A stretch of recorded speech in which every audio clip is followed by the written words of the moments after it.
The only thing we have to Beer. is Beer. itself. Beer. So many choices. Only no function beer well without. Woohoo! Beer!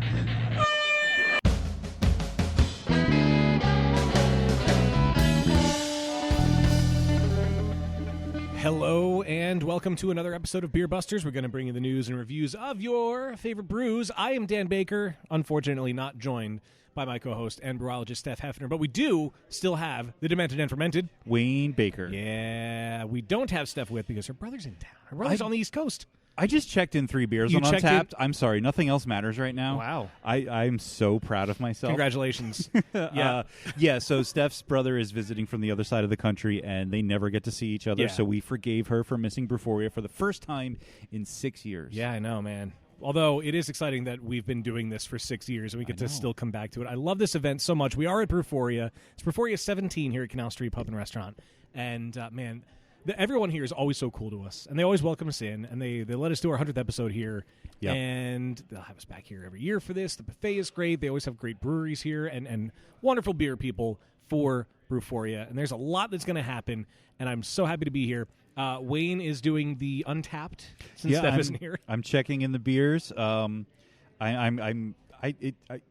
can't multitask. Like, I'm trying to Google one of the beers we're about to drink just so I kind of like know a little bit about it. Yeah. And it's so hard to like talk While you're typing and that like and trying reading. to figure that out. Yeah. Yeah, it's like so Yeah.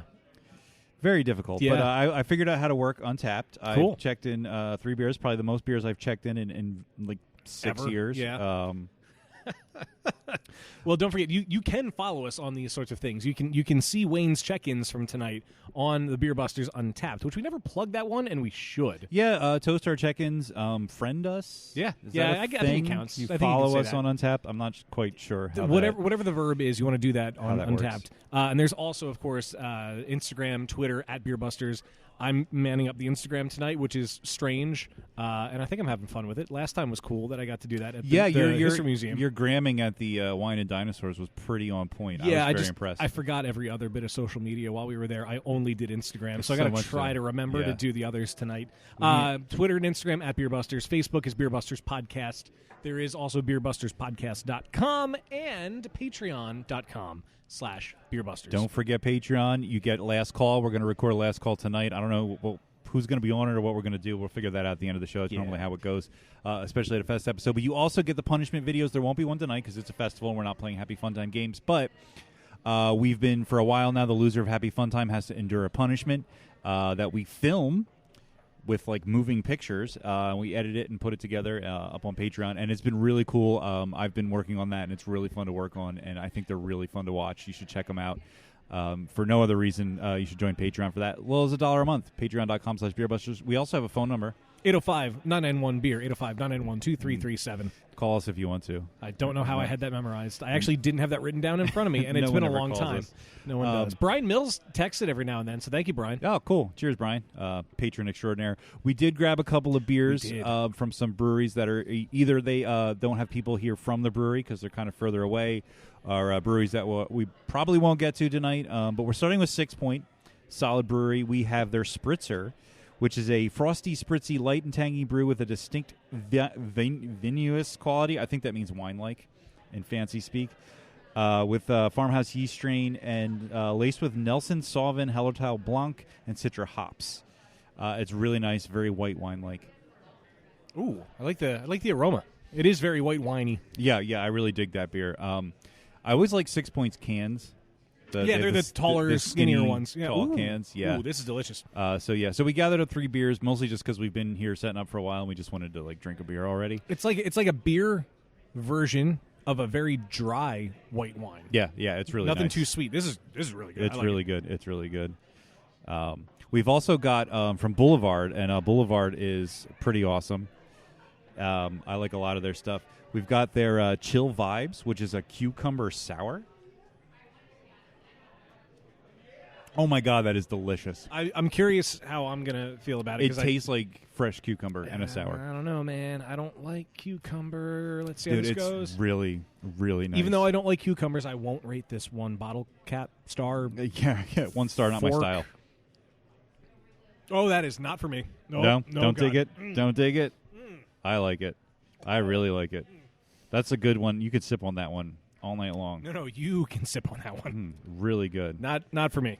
I'm glad you like it, but Boulevard does plenty of great beers, and there is always something for everyone. This one just isn't for me. If you like it, please enjoy it in my stead. Yeah, so apparently this is a new summer seasonal, looks like, from Boulevard. Obviously, it's getting pretty cold out now, but this would be a great summer beer. Steph's not here to yell at me for saying that. But it's a good beer right now, too. I really dig this one. And then we have one more we're going to drink real quick, and then we're gonna get done with this intro. Yeah, what is the other one that we have? Our third and final is from Otto's Pub and Brewery out in State College, Pennsylvania. This is Green Weenie. This is an IPA. It's a lot easier to do things when there's two other people to vamp while you're doing them instead of just one. Sorry. No. I was also writing it down. I visited this page before.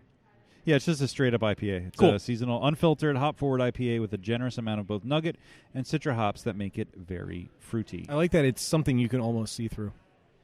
Like it looks like an IPA should look. Yeah, it's unfiltered, but it's not like hazy. It's very dank. Right. I dig it. Yes, it is. Oh, this is right up your alley. If I was gonna go for an IPA, that's the kind of IPA I would go for. But this cucumber thing, man, I'm really into it. Hey, man, you can have all that cucumber beer that you want. At least you know I won't take any from you. Yeah, fair enough.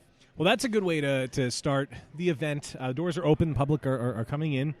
Everybody's lining up at the buffet right away, and I like that. Put down the base of food and then start going for the beers. We have some old friends we're going to catch up with. We have some new friends we may come across. I'm super excited. We do have a couple people lined up from places that have never been on the podcast before, and at this festival, that's rare. It is. We've been here for a long time, and we know a lot of these people in these breweries. Yeah. And it's great to catch up with old friends, but I'm excited that we're going to have some new people on. Yeah, and that's one of the draws of this event is they always try to get breweries who genuinely care about the beer, and like owners will be here, brewers will be here, and are very, very, very happy to talk to you about it. And there aren't that many tickets that are sold for this, so if you're not here for this one, and we say it every year, you need to come to the next one. So this is Brewphoria 17. You better find yourself at Brewphoria 18 to be part of this magic festival.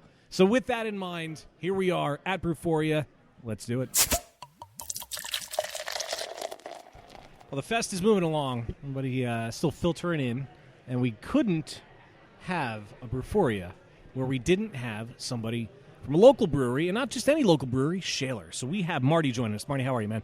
Doing well. This is my first Brewphoria, so it's quite the spectacle. First Brewphoria, first podcast. Wow. Yeah, you were saying before we started that you have not been on a podcast before. Yeah. So we're glad that we could be your first. Yeah, man. This is awesome. Now, when we were at Shaler, you were not there. You said earlier you were down in Philly at a concert, right? Yep. All right. Yeah. What show did you see? I got to know what you stood us I up saw it was for my now fiance. We Hey, went and saw congrats. a gentleman from England by the name of Tom Odell at don't know that name. at the TLA. He's like an Elton John for hipsters, I would say. That's about as close. A lot of people just kind of crying in the audience and just hugging and stuff. So. But she enjoyed it. It's her music. Oh, that's so, good. yeah. That's good. As long as you guys had fun, that's what matters. That's a great elevator pitch. It's like Elton John for hipsters. Yeah. It's very succinct. It's to the point. Very nice. Very nice. Well, you missed an incredible evening at Shaler. I'm sure you heard all about it and listened to the podcast, but it's really cool that we finally get to have you here on the show. We won't make you drink a suicide cup of all the beers mixed together. I mean, you can if you want to. We're just not going to make you. But speaking of beers, why don't we talk a little bit about what you have? You have we're going to start with the Plumas Rubus. Yeah, that's our blackberry plum sour. We do all of that one there. Yep, we do all of our sours to date now off of lactobacillus, so all kettle sours. Okay, yeah. We did try and do something new with that one. We actually put in a cinnamon wildflower honey, which I wasn't even supposed to mention because you don't get the flavor at all. But an experimental honey in that one. We've been trying to get hibiscus in that one. I don't know if you guys get any notes of that. It's hard for us to pick up any hibiscus. But the black, it looks like it would have hibiscus in it. It does. It's a nice hue of red, like Yeah. you normally get from that. Yeah, but we keep trying new renditions of that one all the time. That's one of our staple sours. Yep. The blackberry and plum just blend fantastic. Yeah, so. I get more blackberry and plum than I do hibiscus, but it's really good. It's not overly sour. You get the stone fruit, and oh man, It's got a nice tartness right up front. Yeah. And you do get the honey. It's funny because you said cinnamon and then you were like, but you don't taste it at all. And I was like, well, you said it. Now I taste it. yeah. Which is right. kind of how that works. It's psychological. yeah, But, actually I get it now too. I think it's sort of the honey has a very earthy, dark sort of flavor to it, like that sweetness in the honey in the end there. Really nice. I really like the tartness up front. It hits you like when you first sip it, but then it ends real refreshing. Yeah, and it, really it kind nice. of fades out. And this is really good. I say it a lot that I don't necessarily like sours too much unless like it's really good. I don't like the ones that just punch you and leave their mark. This is a very approachable sour and is damn delicious. Yeah, man, and Josh and I were just talking today. He and I are each like a 1 sour a day. Like I can, unless I said to him, the only place I'll ever drink more than one. I've been to Cascade out in Portland a few times. That's like the only. Other than that, 1 sour a day, and it's like it just kind of overtakes a little bit. But this one especially is very much punches you in the face, and one's good for me. yeah, it does. The sweetness though, I think, kind of helps cut that a little bit. So it's not like too terrible. Like I don't feel like I'm going to have to run for some Tums in a second, which is pretty nice. I know that you guys at Shaler are really well known for like putting some pretty crazy things in beer. Not necessarily not like fried chicken where you're just doing it to get like the headlines, but like you guys like to experiment with a lot of more esoteric ingredients. But it's nice to see a brewery that's known for that sort of thing. But then you kind of like nothing in this is too crazy. You know, it's fruit, it's hibiscus, it's honey, it's a sour. You see that all the time, but it's really well done. So it's always reassuring to see a brewery that does those crazy beers, but can also do things that aren't crazy and do them well. Yeah, and that's the thing that we talk a lot about in designing a beer. Like we'll drink stuff, and it seems to be that a lot of things are transitioning to, this doesn't even taste like a beer. So for us, it's very important to have a core of this is beer, and like, there's this flavor. You got to find it a little bit, not just like 50, 60 pounds of puree per barrel. And also not seltzer. You are so against seltzers, I'm not aren't against, you? There's some really good ones. It's fun to make fun of. I'm an old man. That's what we do. Speaking of straightforward beers, though, you also have the Paradisity Pale Ale, which we actually had last time at Brewphoria. That's right, yeah. When we had Josh on, this is one of the ones that we had. Really straightforward, sort of just like, no frills pale ale. Yeah, and the reason you would have that around this time of year every time, when we can get the Australian hops, is when we brew this. So this is Motica, Galaxy, Apollo. So we can only do it when we have those hops. That makes sense, because it's spring down there. Yes, exactly. God, I don't know why I never got that. That is how the earth works. I know. So I know, as the assistant brewer, we talked before about how at Shaler there's this sort of like you invite people to come in and watch the brew process and like sort of ask questions. And are you involved in that, or does that drive you crazy?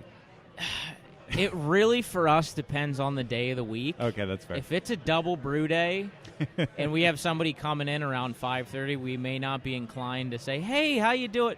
We may go hide in the firm room in the back, the fermenter room. And But we do very much try and promote that. I mean, I have a group of guys every Friday that come in that I try and walk over and say, hey, how you doing? What are you drinking? Because I think that's very important for us to be engaged and say, this is what we're doing that's neat. A lot of them are home brewers, so they'll ask us a question of, how'd you do this? And we try and be very open with, we used this much flaked in something, a new yeast strain, et cetera, et cetera. So. Yeah, I remember we first talked about it. I think we first talked about it here. And I was like, there's two kind of brewers out there. There's the kind that would be really into that and willing to be open and engaged, and there's some other brewers that would be like, just leave me the fuck alone. I just want to make my beer. Shut up. You know what I mean? So it's pretty cool that, like you said, for home brewers and people who are interested in like learning a little more about the process. It's a really unique, because you can go to a brewery and like take a tour and it's sort of like this scripted, this, and this, but to be able to like watch the process and be like, what's going on here? What are you doing with this beer or that? And it's cool that you're open to share that information. Yeah, and I've just experienced being a drinker long before a brewer. I've always liked someone that makes you feel like you're, more than a customer, somebody that means a lot. And truly, every customer, it's like, what do you think? What do you want to see? What do you like? What do you not like? So awesome. Now, there's one more beer on the table. This is a Mad Dog? Mud Dogs win the Bourbon Barrel. See if you know what movie that's from. I don't. Mud Dogs win the Bourbon Barrel. I can't think of it. I was going to say Waterboy. I've never seen Waterboy. Mud Dogs win the Bourbon Barrel. So this is actually not on the official list. Was this a last minute or a secret? So this is the first beer that we have ever bottled. It was Oh, also the okay. first beer we ever put into a barrel. Okay. And in that process, it was very hard for us to figure out labeling, all that. Right. So this is actually about a year old now. Okay. Between the time it's spent in the barrel, the time it's spent in the bright tank, the time it's spent in the bottle, it's now been about a year since this was brewed. So for us, this is kind of a milestone. Just for all those different things. Dan's going to like this one. I can't wait. What barrels did you use? I think you said earlier. So Hidden Still, that's they're right. up in. They just moved to Hershey. We sell a lot of their liquor at our brew pub, and I believe that was in. Josh is gonna kill me if I get it wrong. I think it was a David E. bourbon barrel, our favorite bourbon that they make. And we just did our second one with one of their barrels as well. They make excellent spirits. Yeah, you guys do like a whiskey flight there, right? Like bourbon flight? We do, and Okay. it's all hidden It's all, still. that's what I thought. It was all hidden still. Yep. We did that when we recorded there in Last Call, which led to shenanigans. Yeah. And every single one of them was delicious. I've been getting more into bourbon and whiskey lately than before, and I really appreciate that you guys do that. Like, you're as big as you are on the beer, you have plenty of options, so everyone will have fun there. Everybody's going to find something that they like. Yeah. Yeah, and it's important to us also that it's not just you can buy any Pennsylvania liquor, but for us, we found Hidden Still. We know David, the owner, very well, and he does a great job. Dan's with digging his, this beer. So good. It is really good. It's got like a nice chocolatey maple syrup finish. But it also has such Yeah, a beautiful it's whiskey really nice. flavor, such a great strength. We from also had a bourbon. really cool mixed drink. Was it a cream? The orange creamsicle. Yeah, The yeah, orange that was really creamsicle. cool. Oh, yeah. Oh, that was yeah. cool. We had that. Yeah. So what flavors do you get out of that? There's definitely chocolate, nice roasty, dark chocolate. I get a little maple syrup at the end, I don't know that I picked that like up in too the much. aftertaste. I think. I get the bourbon. I really get the bourbon, and there's a more pronounced flavor from it than I think I get out of a lot of other barrel aged beers, specifically bourbon barrel aged. I think this is great. It plays off of each other, both ends of it, so well. I appreciate you saying cocoa because Josh and I had an argument. He gets hard coffee. I get hard cocoa, and I don't taste cocoa at all, so I'm glad we have the same palate. Yeah, I don't taste coffee. Yeah, I didn't really get coffee at all. I No. definitely got more chocolate. I mean, I got like the roasty bitterness of a stout, but not like veering into coffee territory. We can get him over here and tell him he's wrong on air if you want. You But just play this back for him. the big thing with that, we were talking about it again tonight, that to us is where we'd like to head and do a lot more barrel stuff. Right now we're very limited on space. We're about 2 years old, so limited on what we can purchase in terms of barrels. But he and I would love to get more into doing specifically wine-barreled sours. Oh, nice, yeah. We've never done anything with Brettanomyces, but I know we would both love to do a Brettanomyces. But again, keep doing bourbon barrel aged stuff as well. We just did a rum barrel pumpkin as well, which we're pretty excited on. Yeah, That that's actually cool. sounds pretty good. If you're not going to make seltzers, you got to make pumpkin beers. Well. You do one or the other. You got to please the white girls. That's pretty cool. And I do feel like you have to kind of find your footing before you get into that sour barrel aging because that's Yeah. an investment of time. Yeah, it is. And we've seen some new breweries go in head first into that. But the fact that you took time to figure out what you guys were doing, what you wanted to do, and then lead into that, I think that's the key. yeah. Yeah, definitely. Well, before we let you go, any cool other than barrel stuff coming up? Anything coming up in the short term you want to plug at Shaler? We are currently doing our first Mexican chocolate imperial stout. Oh, nice. We just put in some habaneros into the fermenter 2 days ago, chopped them up. Still didn't quite come through. I don't know how it's going to turn out, but we're excited to experiment with chili because we all at Shaler love hot stuff. I don't know if you guys had anything on the menu. We got a super hot, I can't remember what it's called, super hot sauce. I don't think we did. But we want to make a real hot spicy stout, which we're going to throw in a barrel as well to continue on the barrel. Do you have a name for that yet? Conquistador now. Okay. But I don't know. We kind of name things like 5 times until we settle on it. So, yeah.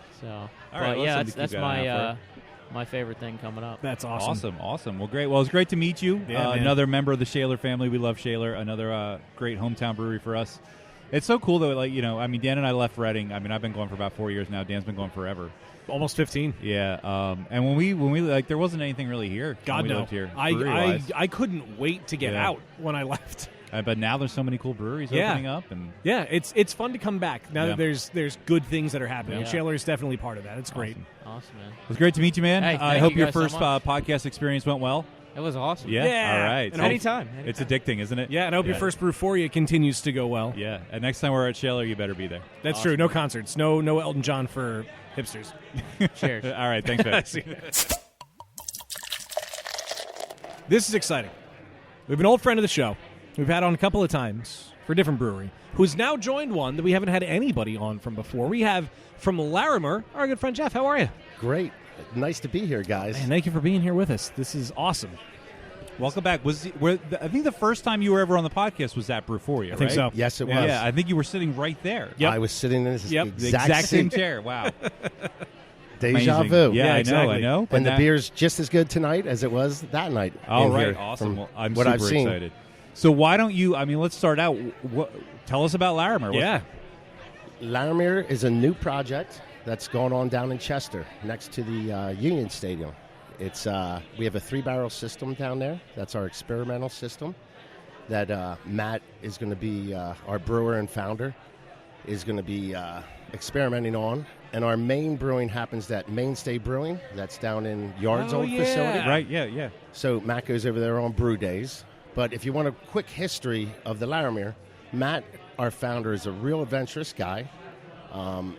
Was the founder of Saucony, and he was out in Denver drinking, and in Denver Larimer Square, and was thinking, who is this Larimer guy? Yeah. And here he found out he was a Pennsylvania native, a militia general, and a real adventurous guy that founded Denver City. There's so just like Matt's an adventurous guy, Matt's out there. He started Gypsy Brewing in Breckenridge's old facility, and that's where Larimer was born. Right. And then Matt now came back to Chester, and that's where we are now in the present. So you're doing sort of like primary experimentation on your 3-barrel system, and then still like doing like upscaling, sort of in other facilities. You got it. Yep. Yeah. And our main brewing in Pennsylvania is going to be in Mainstay for the time being. Okay. And we're going to distribute from there the bigger production Right. styles. Okay. But we're going to want you to come visit us in Chester. Awesome. For sure. Awesome. Cool. Well, why don't we decide how good this beer is before we continue the conversation? We might as well start No sipping 'cause pressure. That is what we're here for. No Yeah. pressure. The first. Yeah, go ahead. Yeah. La Resistance is a nice ghost style. It's got some Himalayan sea salt, which, of course, you know that is very fancy Yes. right now. It probably has some health qualities, I'm guessing, you know. Allegedly. So it has that and some coriander you might catch on your nose. You might catch that coriander at the end. Some people don't catch the coriander at all. But it's a nice classic ghost style, 5%. It's a sour ale, but it's more tart. A lot of people are Yeah. too scared when they hear sour ale. Yeah. Where I think a lot of times you get that heartburning, and we just had a sour from Shaler. We were just talking about the same kind of thing, where some sours can be a little bit too much. But yeah, this style. Now you say goes, I say goza. Yeah. Tomato. Tomato. Thank you. Yeah, yes. I mean, maybe I'm wrong. It's happened before. But yeah, with this, it is more of an upfront sort of like jowly pucker tart rather than something that follows you to like the heartburn territory as it goes down. Yeah. Great description. Yeah. I like that. I bought one of my ex-girlfriend's sisters a Christmas gift one year, and it was a slab of Himalayan sea salt, like the pink stuff. Yep, And you're supposed yep. to use it like as a cutting board or whatever, and that Yep. way it goes into the meat or the vegetables that you're cutting on Yep. it, and it gets the extra flavor to it. We broke up Oh. before I could hear how it worked, but I know it exists. People bake on those as well, I believe. Oh, The yeah. cookies, Really? they stick it Yeah. in, and the salt goes into your chocolate yeah, chip yeah. cookie then Oh, as nice. well. You Huh. know, salt and sweet. Back to the beer. What I Back to the really, beer. what I really do like about this is the first sip really had that tart punch at the Yes. beginning. Yep. And then it had a very almost like lagery pilsner-esque finish. You know what, yeah. Biscuity. Yep. But now, as you kind of go through it a little more, that punch subdues a little bit. You Yep. get a little more used to it. It drinks a little easier, Yep. and it kind of changes as you go through it. Very nice, very nice. Yeah. First impression for Larimer, I approve. Yeah, same here. Very This is nice. great. Very approachable. 5%. So now I know the other two beers you have brought to the table are much more on the hoppy end of the spectrum. Is there sort of, as the kids say, a wheelhouse at Larimer? Is it Larimer or Larimer? Larimer. We don't mind how anybody wants to say it. As long as they're saying I say it. Laramere. I like yes, Laramere. exactly. Either way. Larimer. All right, now that might be a bit much. That's, yes. But are you guys like tilting towards the hoppy end, the IPAs? Do you guys kind of like go all over the place? We plan to go all over the place. Okay. We have some nice sour ales along with that La Resistance. We have a 99 Problems But a Peach Ain't One, which is a nice sour ale that has peaches and ginger. We had a Speedo Season, which was another nice Saison that was fruited up with a couple different fruits. I love Real that name. fun. Yeah. But yes, we can't deny the IPAs out there, guys. Oh, right? absolutely. Yeah, And the hazy ones and whatnot. So yeah, the first one we're going to sip is Bird Gang. It's the first one of our Philly series. It's a Fandom Acts of Kindness. We're going to have a Flyers beer, a Sixers beer, but this is the Eagles. Bird Gang. Nice. It's got a nice scene from the link on there. It's got our General Larimer is there with a wiffle ball bat. He's going to smash a pinata. It's a cowboy boot Yes. Of course it on is. the can. And That's awesome. Unfortunately, it says Dallas sucks. Can I say that? I'm not You sure can if I say can that. say that. Yeah, You totally. can say Dallas fucking I'm sucks. sorry. Oh, It's the internet. thank you. Dallas fucking sucks. There I you go. appreciate that. Thank you. But it's 6.6. It's a double dry hopped IPA. I like that it's not hazy. I know Right. the next one's going to be hazy, and that's fine. You I'm got okay with that. You got it. But it's crisp. It is. It's very crisp. Thank you. Yes, I like that. It's Philly. It is very Philly. I feel Philly when I drink it. Very Yeah. nice description. Yeah. It's, it's I don't know if I would describe it that way. Dan's very lost in thought over here. So what's Philly about it? Because Well, it's not fluffy and full of nonsense. It's like very much straight to I'm a fucking IPA. all right. very nice. It's Here's blue the- collar. Here's Blue the collar. hops. There you go. collar. Yeah, exactly. Green collar, I guess we'll go with There the we Eagles. go. Green Yeah, collar. it's green collar. Because we bleed green. Because nobody likes us and we don't care, right? That's how it Very goes. nice. Yes. That's right. See, I know We're that. from Philly, fucking Philly. Very nice. Very nice. So you're doing a whole series of these. Now you said you'll have the Flyers, the Sixers, Phillies. Considering you're next to the Union, will you have, or close to the Union Stadium, will you have a Union beer? We absolutely, Join or Die is going Nice. to be the Union beer. Nice. That's coming out when their season starts again. And yeah, our brewery is right when you step out the front door, you can see the practice field that's cool. a block away. So we are very much entrenched with the Union. Very cool. As we move forward. I haven't been to the Union Stadium yet. Wow, there's such electricity in that Union building. Yeah. You're right on the riverfront, so you're looking from the stadium. You see the Commodore Barry Bridge there, Mm-hmm. and you see a nice view of the river. So it's very fun, very nice. So the location you have in Chester, is that like tasting room, food truck, hangout, pub kind of atmosphere? What's the vibe like? It's a tasting room, and we do have food trucks on game days and on Thursdays and Fridays and Saturdays now. Okay. And TVs watch the games. TVs Yeah. to watch the games. If soccer is on, that takes precedent right now because Okay. of our location. Yeah, that makes and sense. Our, trying to build that relationship with our neighbor there. Right. That's fair. That's fair. So cool. So a cool place to hang out. Now, the haze craze comes upon us. Yes.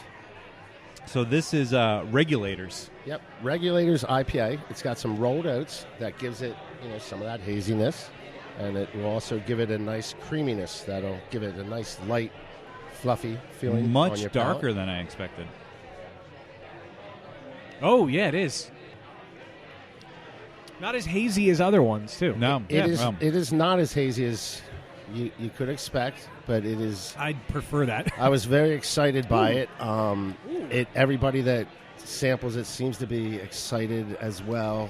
What am I getting? There's something I'm getting that I can't put my yeah, finger on. it's not what I expected. It's a bright flavor. It's See, I'm getting more of a low flavor. more Really? like a maltiness. there's definitely maltiness. There's an extra.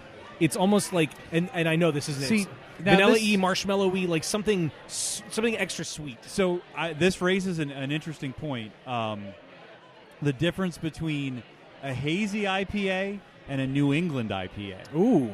Because this is definitely hazy in that it's cloudy and sort of opaque-ish, but it's not that sweet, pillowy sort of New England. So do you think there's a distinction there? I think there is, and I think this one is more like you're saying. I consider it kind of, it's light and airy, like you said, but it's more West Coast. Yeah, it's in the hops that are jumping and the maltiness, I think that's coming too, right? Yeah, because it definitely doesn't, like, if you said hazy IPA and gave you this is not what I was expecting. Yeah, it's like we said, Seeing you know, that as a it's descriptor. darker than most of the other ones that you get, and I feel like the trend with the hazy IPAs is to have them be as sweet as possible. You are notorious for saying black pepper and orange juice, and this is most certainly not that by any stretch of the means. So there is that other flavor that I can't put my finger on, and it's driving me fucking crazy. It is, and that New England style is juicy, and that's what they, is what everybody talks about, and it is. This one is much less juicy out of those hops. It's more of that bitterness out of the hops, and I wish you could figure out what flavor is jumping. It's or another is sticking sweetness. in it. Like so, Okay. we mentioned the 3 malt a.m. sweetness. He's going to wake up and be like, Yeah, middle of the night. Oh shit! I'll just call Jeff. it was salty dates. No, it's something like vanilla-y and marshmallow-y, and it's an extra like candy sweetness almost, nice. like a little. Okay. I don't like it. Some try to pull it off and are terrible at it. This I don't think tried to pull it off, but is brilliant at it. It's such a bright extra flavor that's just throwing me for a loop right now. So in the end, you are finding some sweetness there, which maybe a little is caramely, but not like I don't know. It's hard to explain because other New England and hazy IPAs are like sweetness for the wrong reasons, and this is sweet, and it's so good. It's so right. Thank you. Very nice. This is, I love It's that. driving me fucking crazy that I can't figure out this flavor. Well, you're going to come visit me later, and we're Yes. going to work on it, and we're going to figure this out. All right, Yeah, all right. I can do that. You have a homework assignment. Very You have a homework nice. Oh assignment. darn! I got to drink more. Well, yeah, we really great preview, introduction here to Laramie. Really like what's going on. Really digging the Goza. Yes. Really Yeah. nice. I mean, they're all very good, but They all were. I think this was my favorite, the Goza. Thank you so much, and you guys have to come visit us Oh, in definitely. Chester. We have to set that up. Yeah. Definitely, we Yeah, will. and We'll email Steph. Yeah, she's the one probably who that'll make it that'll happen. make it happen. Yes. Okay. Yeah. Easy enough. Am I allowed to ask before we officially let you go? Yep. What the Flyers beer is going to be? Do you guys have it planned out yet? We do not have that planned out. All right. There's actually some really exciting things that I'm not even allowed to talk about. I want to talk about Okay, it. all right. But we can't. Well, when we come down to it's going to be very exciting. I believe the Sixers beer. I'm not sure, but I think we might have decided that's called processed because Okay. the Sixers we've trusted the process long enough, and I Yeah. mean, by now we're processed. Right. And Right. We're all that's processed out where it's going. to the point where we need to drink I think- about the process. I think we have that name down, but I'm not even going to stick to That's that cool. one, so don't hold me to that. When I think of the Flyers, I think Yep. of like a darker beer, like a heavy, because they're the Broad Street Bullies. absolutely. Something heavier that's got to hit you. Yep. with very no nice. apologies whatsoever. Oh, nice. Yes. This is just spitballing. Maybe when I think of the flavor out Yep. of the other beer, I'll be like, hey, there's a light bulb, and boom, the creative juices are flowing. Yep. But to me, it's something heavy. You got to have a heavy hitter that's Yeah. going to knock you on your ass. Yeah, I think, Flyers, hockey is a Canadian sport. So you have ice beers or most, I don't know. I don't know. Could Of course, that's An a ice good way to look bock? at it. Am I hearing ice bock? I mean, that's a good way to do it. Yeah. That would be unique for sure, Yeah. Yeah. and that could put you on your ass. Yes. All right. Yes. Well, we got to stay tuned. 16%. 16%. Jesus. Very nice. Hey, that's something to shoot for. That's Thank right. you. Yeah, it That's is. right. Hey, Gotta I have love goals. your ideas. I didn't know I was going to come on here and get beer ideas. That's what we do. For That's what we do. Our fandom acts of kindness. That's There it is. awesome. There it is. Cool. Well, thank you so much. Yes, thank you. It's always a pleasure seeing you, and I'm so glad that you have a new project that you're with and some more excitement to send our way. This is great. Yes, thank you. Thanks for having me, guys. And, great event here once again at Brewphoria. Yeah, Brewphoria is Yeah. fantastic. Wonderful, man. We love it here. Great seeing you. Thank you so much, Chef. Yeah, thanks, Cheers, guys. So here's a podcast pro tip for anyone listening to this who wants or cares about this. Travel with a second mixer. Take a backup mixer. Take a backup mixer. I thought we weren't mentioning it on the actual show. Well, I didn't wanna thought do we were it- going to just smooth it over and pretend nothing happened. Well, during that segment. I was going to bring it up at some point. here's a teaser. If you want to know what we're talking about, Go to Last Call. become Patreon- a patron so you can listen to Last Call. Patreon.com/beerbusters. But carry a fucking second mixer. Always you will hustling. you will thank me for that. But the night continues. The night does continue triumphantly. We're determined to keep going on. And with that, we have Don joining us from New Trail. How are you, man? I'm great. How about you yourself? Doing awesome. Doing Thank really you good. for coming up to the table. Absolutely. Thanks for having me on. Of I'm course. super excited about this. Now, we just had on Jeff, who we knew from Saucony, but he's now with Laramie. We never had anyone on to represent Laramie. We've never had anyone on from New Trail. This is true. So this is really exciting. I love when we get new breweries on, especially at this event because we've been doing it for so long. It's like we always have the same breweries, the same people, which is really fun to catch up on. But I feel like this year we've really got a lot of like new people and new breweries to look forward to. Yeah. So it's Oh, pretty yeah. cool. So you have a connection to Beer Busters. We were talking about before we started recording. You have known Steph for a while, which I find hard to believe that we haven't done anything with New Trail, if that is the case. Yeah. So I went to Albright College right here in Reading, Okay. as did Mike LaRosa, our head brewer. That's how I know him. We've known Steph for a long time. You know, Mike and myself both worked at Mary's. You guys coming in there, picking up new beers. Mary's was always the place to go for new stuff. So just got talking, been listening to your show for a while. So Cool. Awesome. Well, thank you. Thank you. Great. I think Cool. Mary's was the first place we ever got Woot Stout. It was a tradition of ours for a That's while true. to have Woot That's Stout true. on the show. We were recording in Steph's basement way Yep. back in the day. Way back. And she was on her phone, and she all of a sudden, holy shit, Mary's has Woot. It was the first year they did Woot Yep, Stout. yep. Mary's has Woot Stout, and she sent Rich out, and he went and bought it, and we drank it that night. Yep. Yep. That was that goes down as one of my favorite moments. So thank you to Mary's memories. for doing that. Absolutely. And Go ahead, please. New Trail, though, yeah, like that's it. you guys have been around for a while. I would say. Yeah, the brewery's been open a year and a half. Okay, I thought it was longer actually. It's we brewed our first batch April of 2017. Okay. Um, Okay. So a little bit more than a year and a half. We've been around in the planning process, obviously, a little bit longer Than that. I know I did a little search on our website just to double check anything we've covered on New Trail in the past, and Steph has done a couple of brew reviews of beers from New Trail that went back 2017. Actually, that sounds about right. But you guys, I wanted to mention the Breweries in PA Facebook group. You're familiar with them? Oh, very. What did you do to did you pay them off? Everybody in that group is obsessed with you guys. We call it New Trail Facebook 2.0. We've got a lot of fans on that page, and we couldn't be happier about I mean, that's great. It's Yeah. just funny that Yeah. like that just became a thing, and it's amazing. And that's why when I saw you guys were here tonight, I was like, we have to get New Trail on. Of course. One way or another. Yeah. We love the guys at Breweries in PA. We've had them on a couple of times, And both times it was in the best way possible. It's just show. Yeah. Because it was just basically like a giant bottle share for a couple hours, and we Yeah. all got a little tipsier than we should have. those were basement recordings at home at Steph's house. Yeah. Yeah. We just passed bottles around, but a lot of fun. So where is New Trail? New Trail is in Williamsport, Pennsylvania, Okay, cool. north central Pennsylvania. Home at the Little League World Series. It's the biggest thing that we are known for. Okay. Oh, son of a guy I worked with at one point who lives in Jersey. He was doing something or somehow found out about you guys and comes in and is like, yeah, have you ever heard of this one? I was like, yeah, I've heard rumblings about it. People seem to like it. He goes, you guys should podcast out there. Like, do you know how far that is? It's not close. It's not close at all. Steph and Rich came out. They were drinking with us. They travel fucking They everywhere. also drive like 8,000 miles every Absolutely, summer. absolutely. Like that's crazy. We have gone pretty far for the podcast, and that's not like outside of our. We will have to get there. Oh, of course. We definitely will. Yeah, now that there are regular working hours Yeah. involved. Yeah. But you've been there from the beginning. You said you knew the brewer from the founder from back in high school. I haven't been there from the beginning. I've been there Okay. since this January 2019. Okay. But we got to a point where we needed more sales representation out in the state.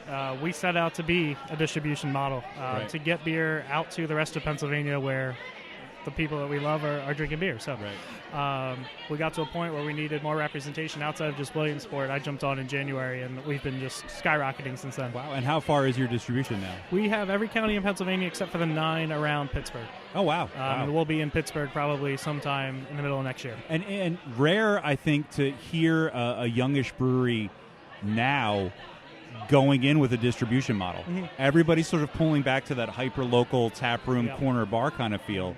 What are you guys doing that's making that work for you, do you think? Yeah, so a little bit about Mike's pedigree, if anybody doesn't know. His last position was Director of Brewing Operations at Tired Hands in Ardmore, which is obviously the quintessential hyper-local, you have to come here and drink beer because they make absolutely amazing beer.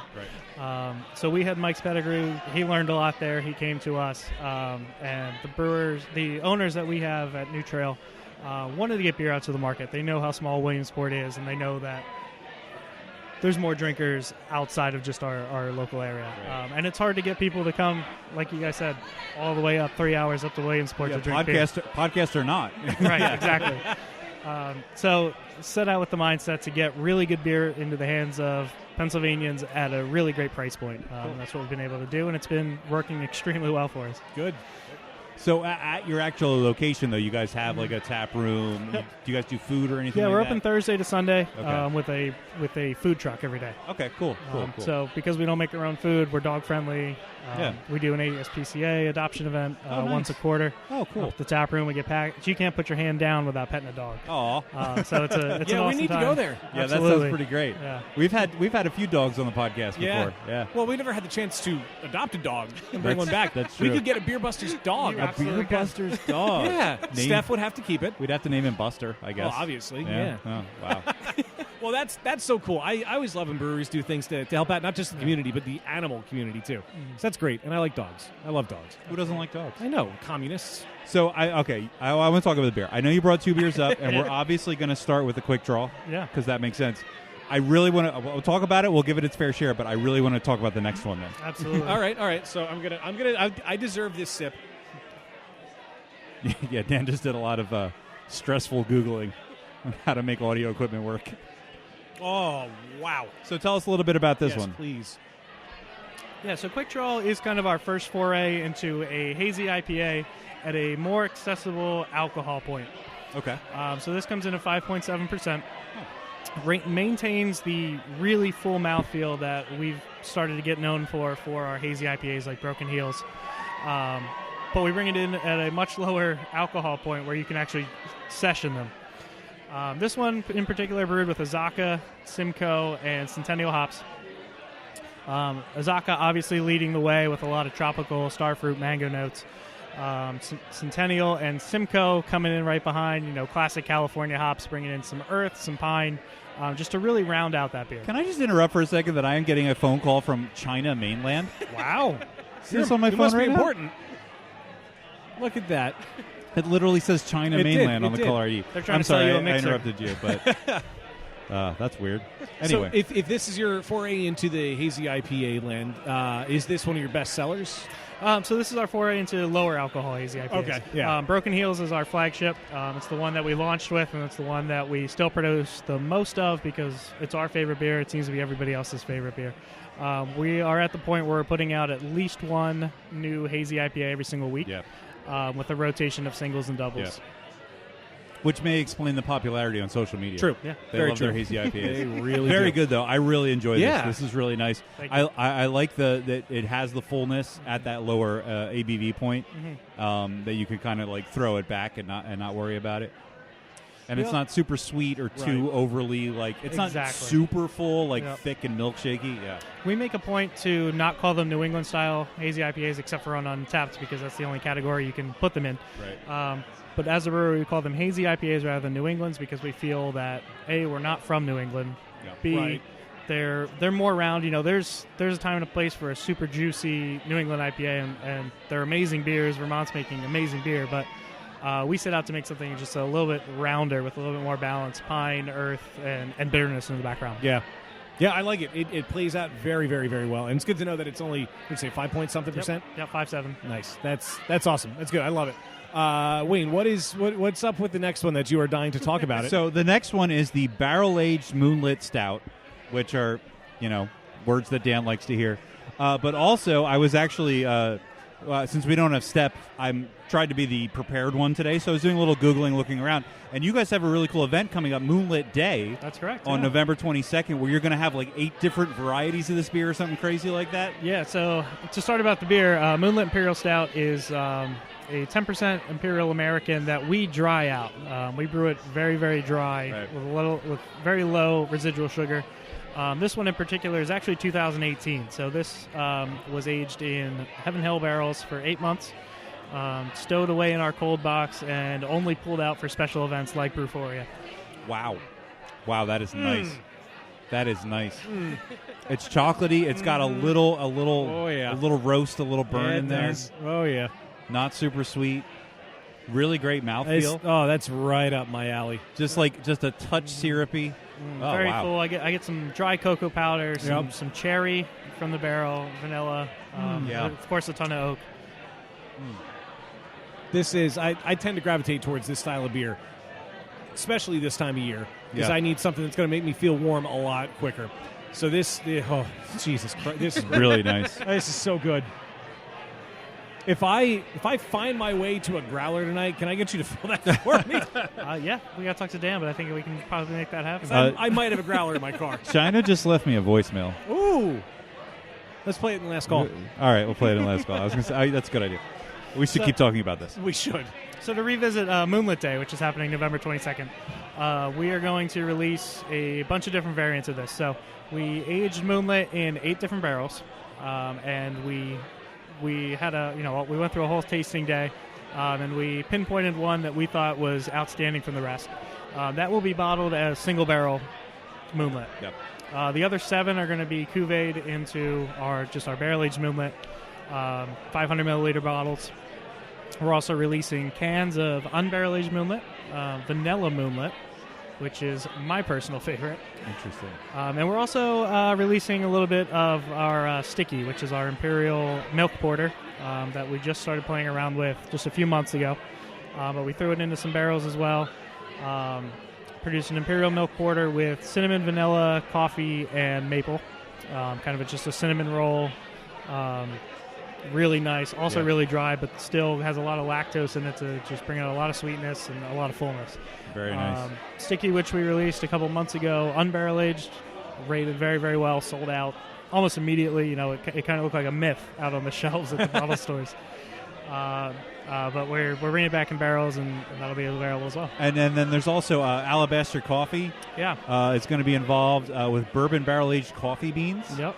So they've taken they took barrels that you aged Moonlit in and then put coffee beans in to age them, and then they're going to make coffee out of that. Yeah, Alabaster is a local Williamsport roastery that we've been working with since the beginning. We have a Baltic porter called Sunrise, which incorporates their coffee.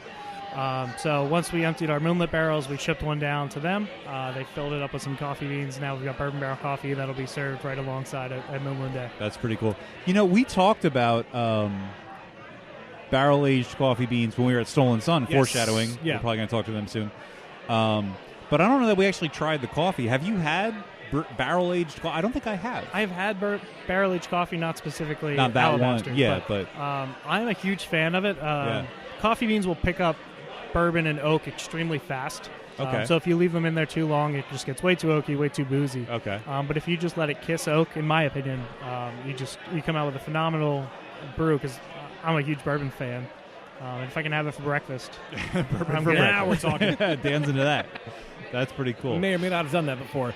I have had bourbon. I don't know if it was barrel coffee, but of all places, Aldi last year or the year before had bourbon coffee that I got. I remember when you got that was that, actually really good. Yeah, I the don't first think I've batch had I messed up the oh my god, measurements. Sure, let's roll with that. I messed that up, and it was a little too strong. Sure. But once you get it right, it's really so good. great. I'm anxious to try that, and you should distribute that specifically to Philly.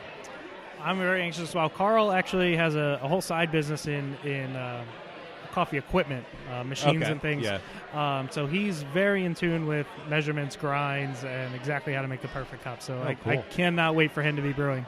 Ratio. I was some looking for the expensive word equipment. ratio. Ratio. There you go. Why could Now I you not got think it. of that word? Can I also just point out, you're drinking the Moonlit out of a pint glass? Well, I How lost. full was that when you I started? lost my sample glass. I grabbed a pint. I half filled it. All right, well, that's not too bad, I guess. Pretty badass, though. It is. Remind me again the ABV on this? 10.5. 10.5. Yeah, double digits. There you go. Doesn't feel like it's that strong. Yeah. There's a little bit to it where you know it's higher, but not that high. I mean, it drinks really smoothly. It's Yeah, really nice. it It's really does. nice. Yeah, and it has been hanging out in our cold box for a long time. So Yeah. that alcohol really mellowed out. Chilled out a little bit. That's cool. It's delicious. Yeah. I love it. Yeah. Well, we'll definitely have to get there. Please. No matter how long it takes, we can drag all this equipment there. Yeah, that's true. Great to have you on. Anything other than obviously the Moonlit Day coming up? Anything else you want to plug coming up at the brewery? Yeah, so winter actually gives us a really great opportunity to get back to revisiting some of our favorite beers and Untapped's favorite beers. So just this week, actually, you'll find Flannel Weather in distribution, which is our double IPA with Nelson Sauvin, which is the first of our foray back into favorite beers. After that, you'll see Holiday Cookie, which is our milkshake IPA with vanilla, in very, very limited distribution. And then right after that, you'll find Goggles, which is the first beer we kind of really got known for, double IPA, packed with Galaxy and Citra. Awesome. Well, cool things to look forward to. Absolutely. If you want to know what to look for, or if you're looking for reviews of these beers, I recommend not going to Untapped, but going to the Breweries of Pennsylvania Facebook group, where like every third or fourth post is probably about a new trail beer. Yeah, that's true. That's pretty cool, though. Yeah, well, looking forward to if we can get out there. I really great. hope we get it to happen. Yeah. It was awesome to meet you, and even though you're like sort of in the extended Beer Busters family, it's great to have you on there. Yeah, Thanks. Sorry Steph couldn't be here for this. Yeah, it's all right. But next time. It's all right. Said hi. Yeah, Definitely, we'll do it. Definitely. Cool. Cheers, man. Awesome. Thanks, Thank guys. you so Thank much. you. Well, we can't come to Brewphoria without having the man behind the event with us. Dan, how are you? I am wonderful. My days of stress and worry are over. Yes. Once it hit 6 For now. o'clock, it was Like- time to start drinking and have a good time. Yes. Yeah. And then when does the stress start back up? Well, tomorrow. I figured. Yeah. First Sip Fest. Yeah, the Sip Fest, and then you guys have like the holidays coming up, and Oh, do you guys still do the ugly sweater? Yeah, thing? actually, All right, that's cool. December 13th this year, so that's a really good time. We got a really cool selection of beers coming up. Not really ready to tell anything that's on that list. All right. That will be released very shortly. Yeah, we'll keep your eyes keep posted, an eye podcast out. land. So, Yeah. yeah, keep an eye on our Facebook and our Instagram. Probably We'll be short releasing enough that if you're listening to this when it comes out, it's probably, probably out. there, 'Cause yeah. We're about like 2 or 3 weeks out from I think this posting. 3 from the posting. Yeah. Oh, so that's perfect timing. Yeah. All right, cool. By then you can So probably check see it. yesterday. Check yesterday. There you go. Check yesterday. That's pretty cool. So, another Brewphoria. Great success. Thank you. Everything looks amazing. It seems like everybody's having a great time.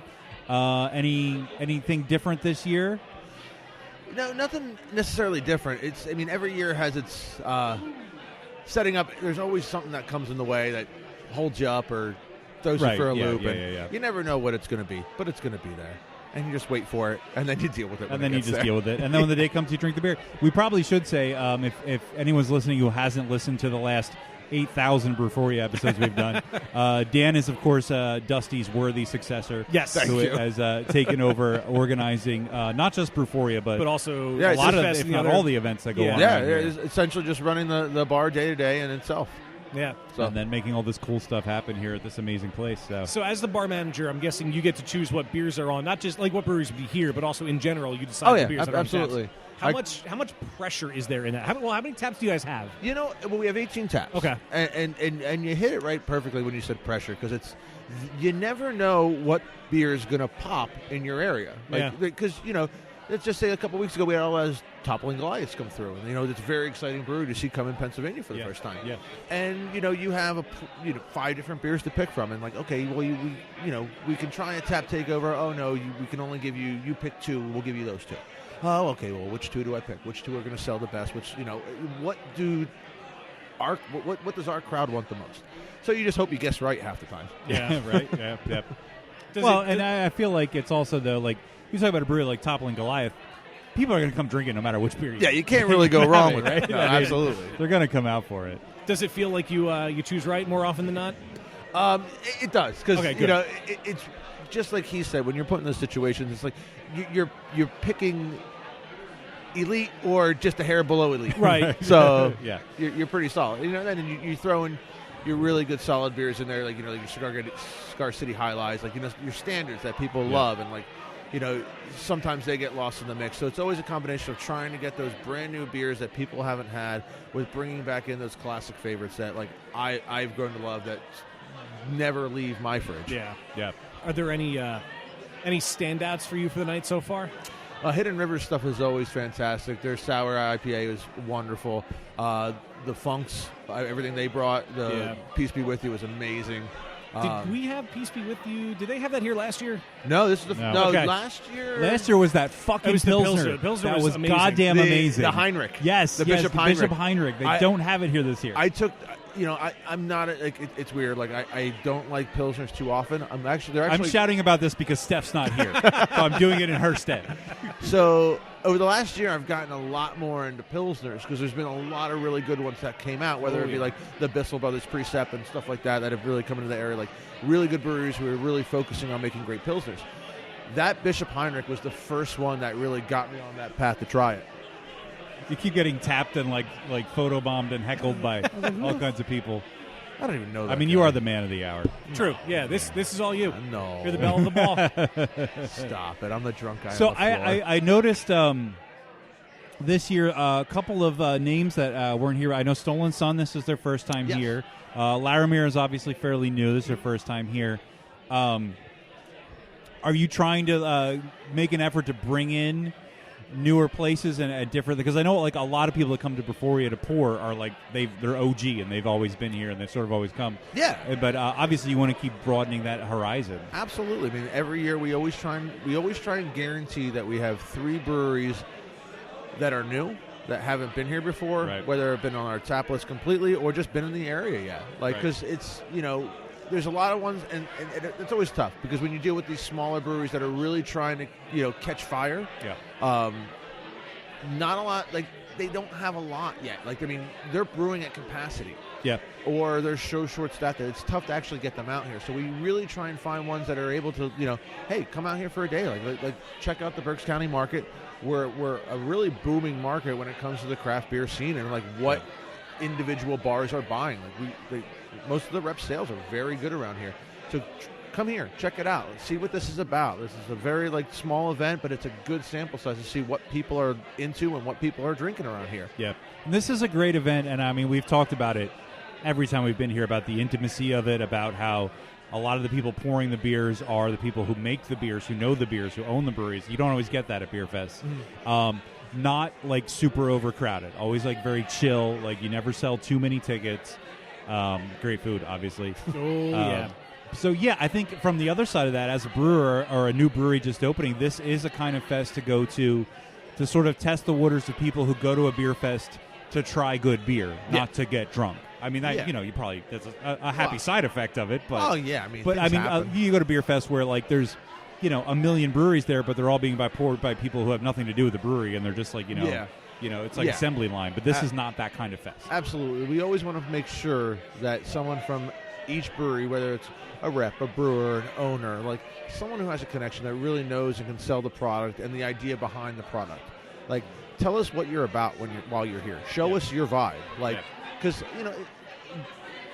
there's a lot of great beer out there, but like people connect with certain breweries just based off of like what they're projecting out there, not just the beer they're making, but like look at great places that maybe aren't even here, like Bond Place. Bond Place is an awesome brewery, and like the idea of what they're projecting is super cool. And like we want to give up each one of these breweries an opportunity to like show what they are, not just what they're making, but what they are. Right. Yeah. So you do definitely get a taste of. This is going to be a tagline for you in future years. Oh, boy. A taste of the... not just a taste of the beer, but a taste of the culture, a taste of the...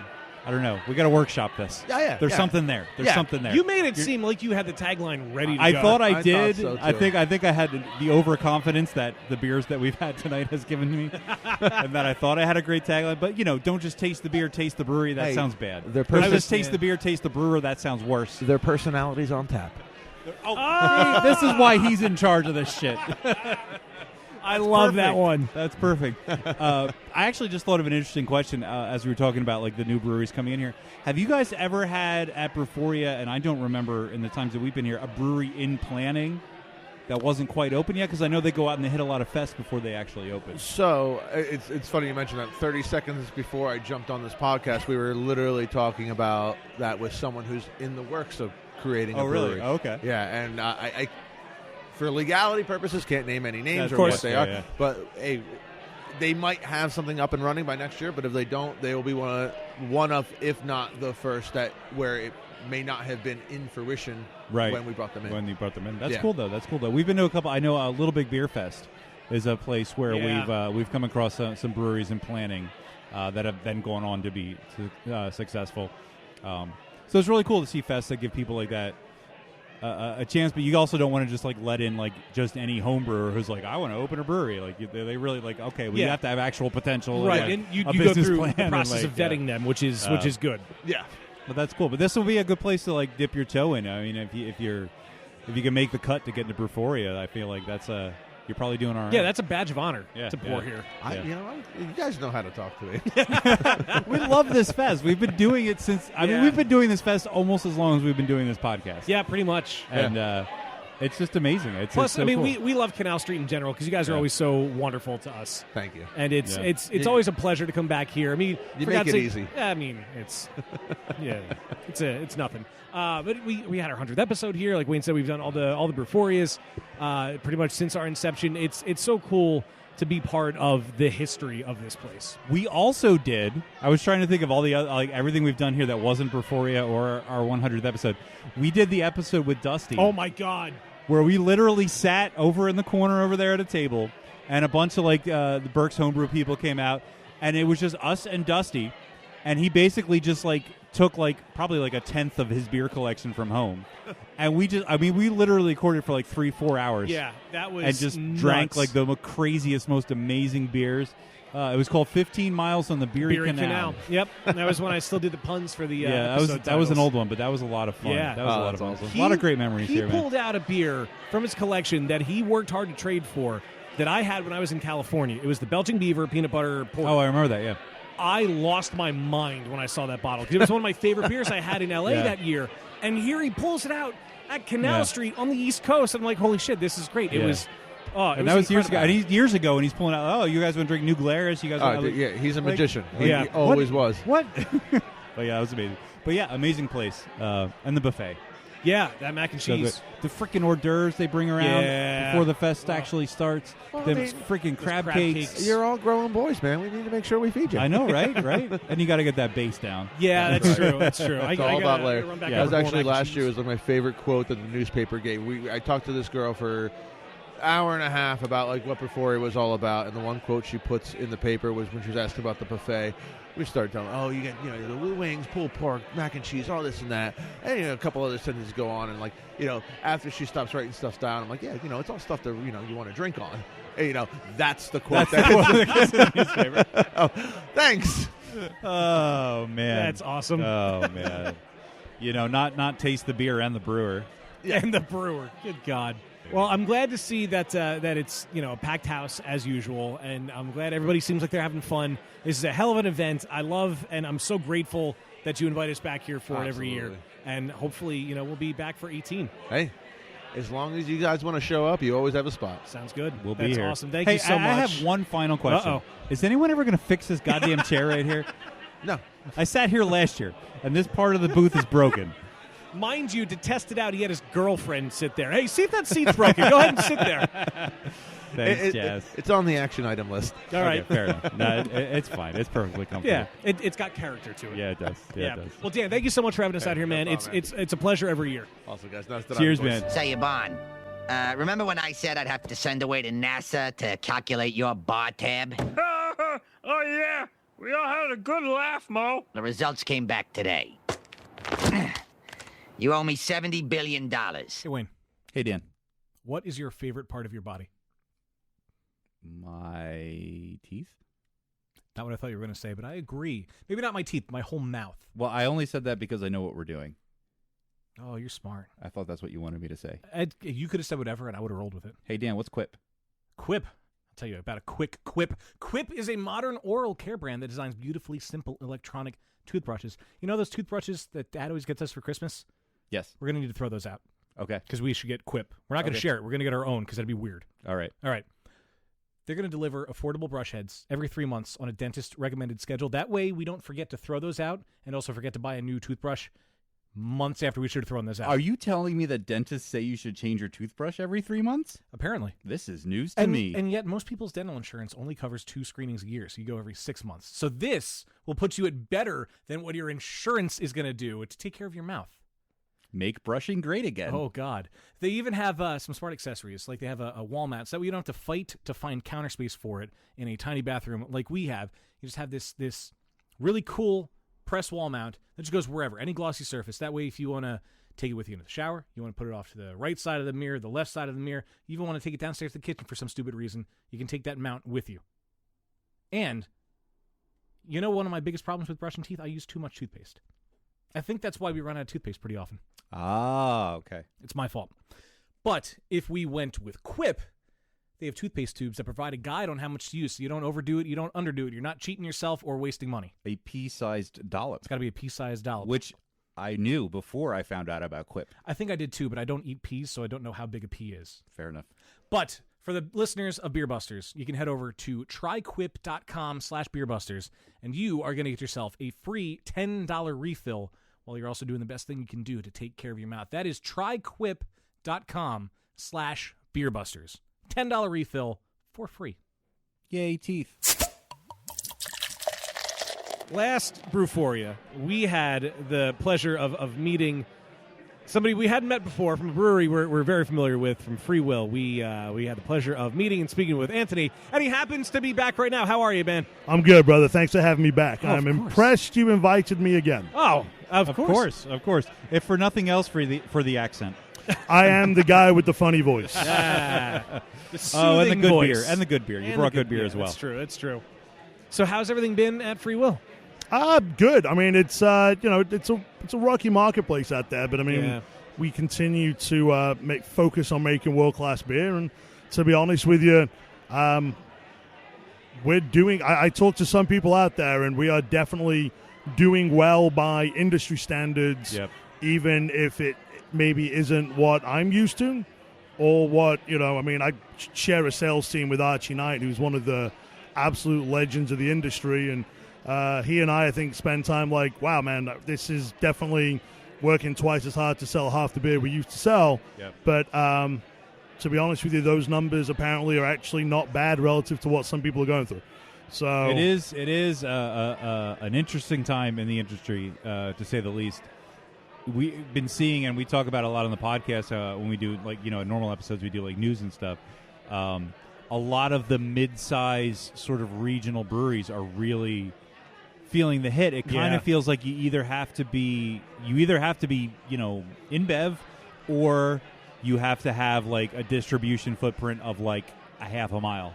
And there's like nothing in between anymore. No, you're absolutely correct. I mean, I think to your point about the distro within sort of half a mile, I think if you've got a really strong retail backbone, I think you're okay. Yeah. I think to your point, you've seen so many what I would consider regional players go out of business or struggle to the point where they've been taken over. We have a very strong retail outlets, peddlers, and at the main brewery. Yep. I think our social media game's strong. I'm going to preface that by saying I've never posted on Facebook in my life. You won't meet anybody shitter at social media than me.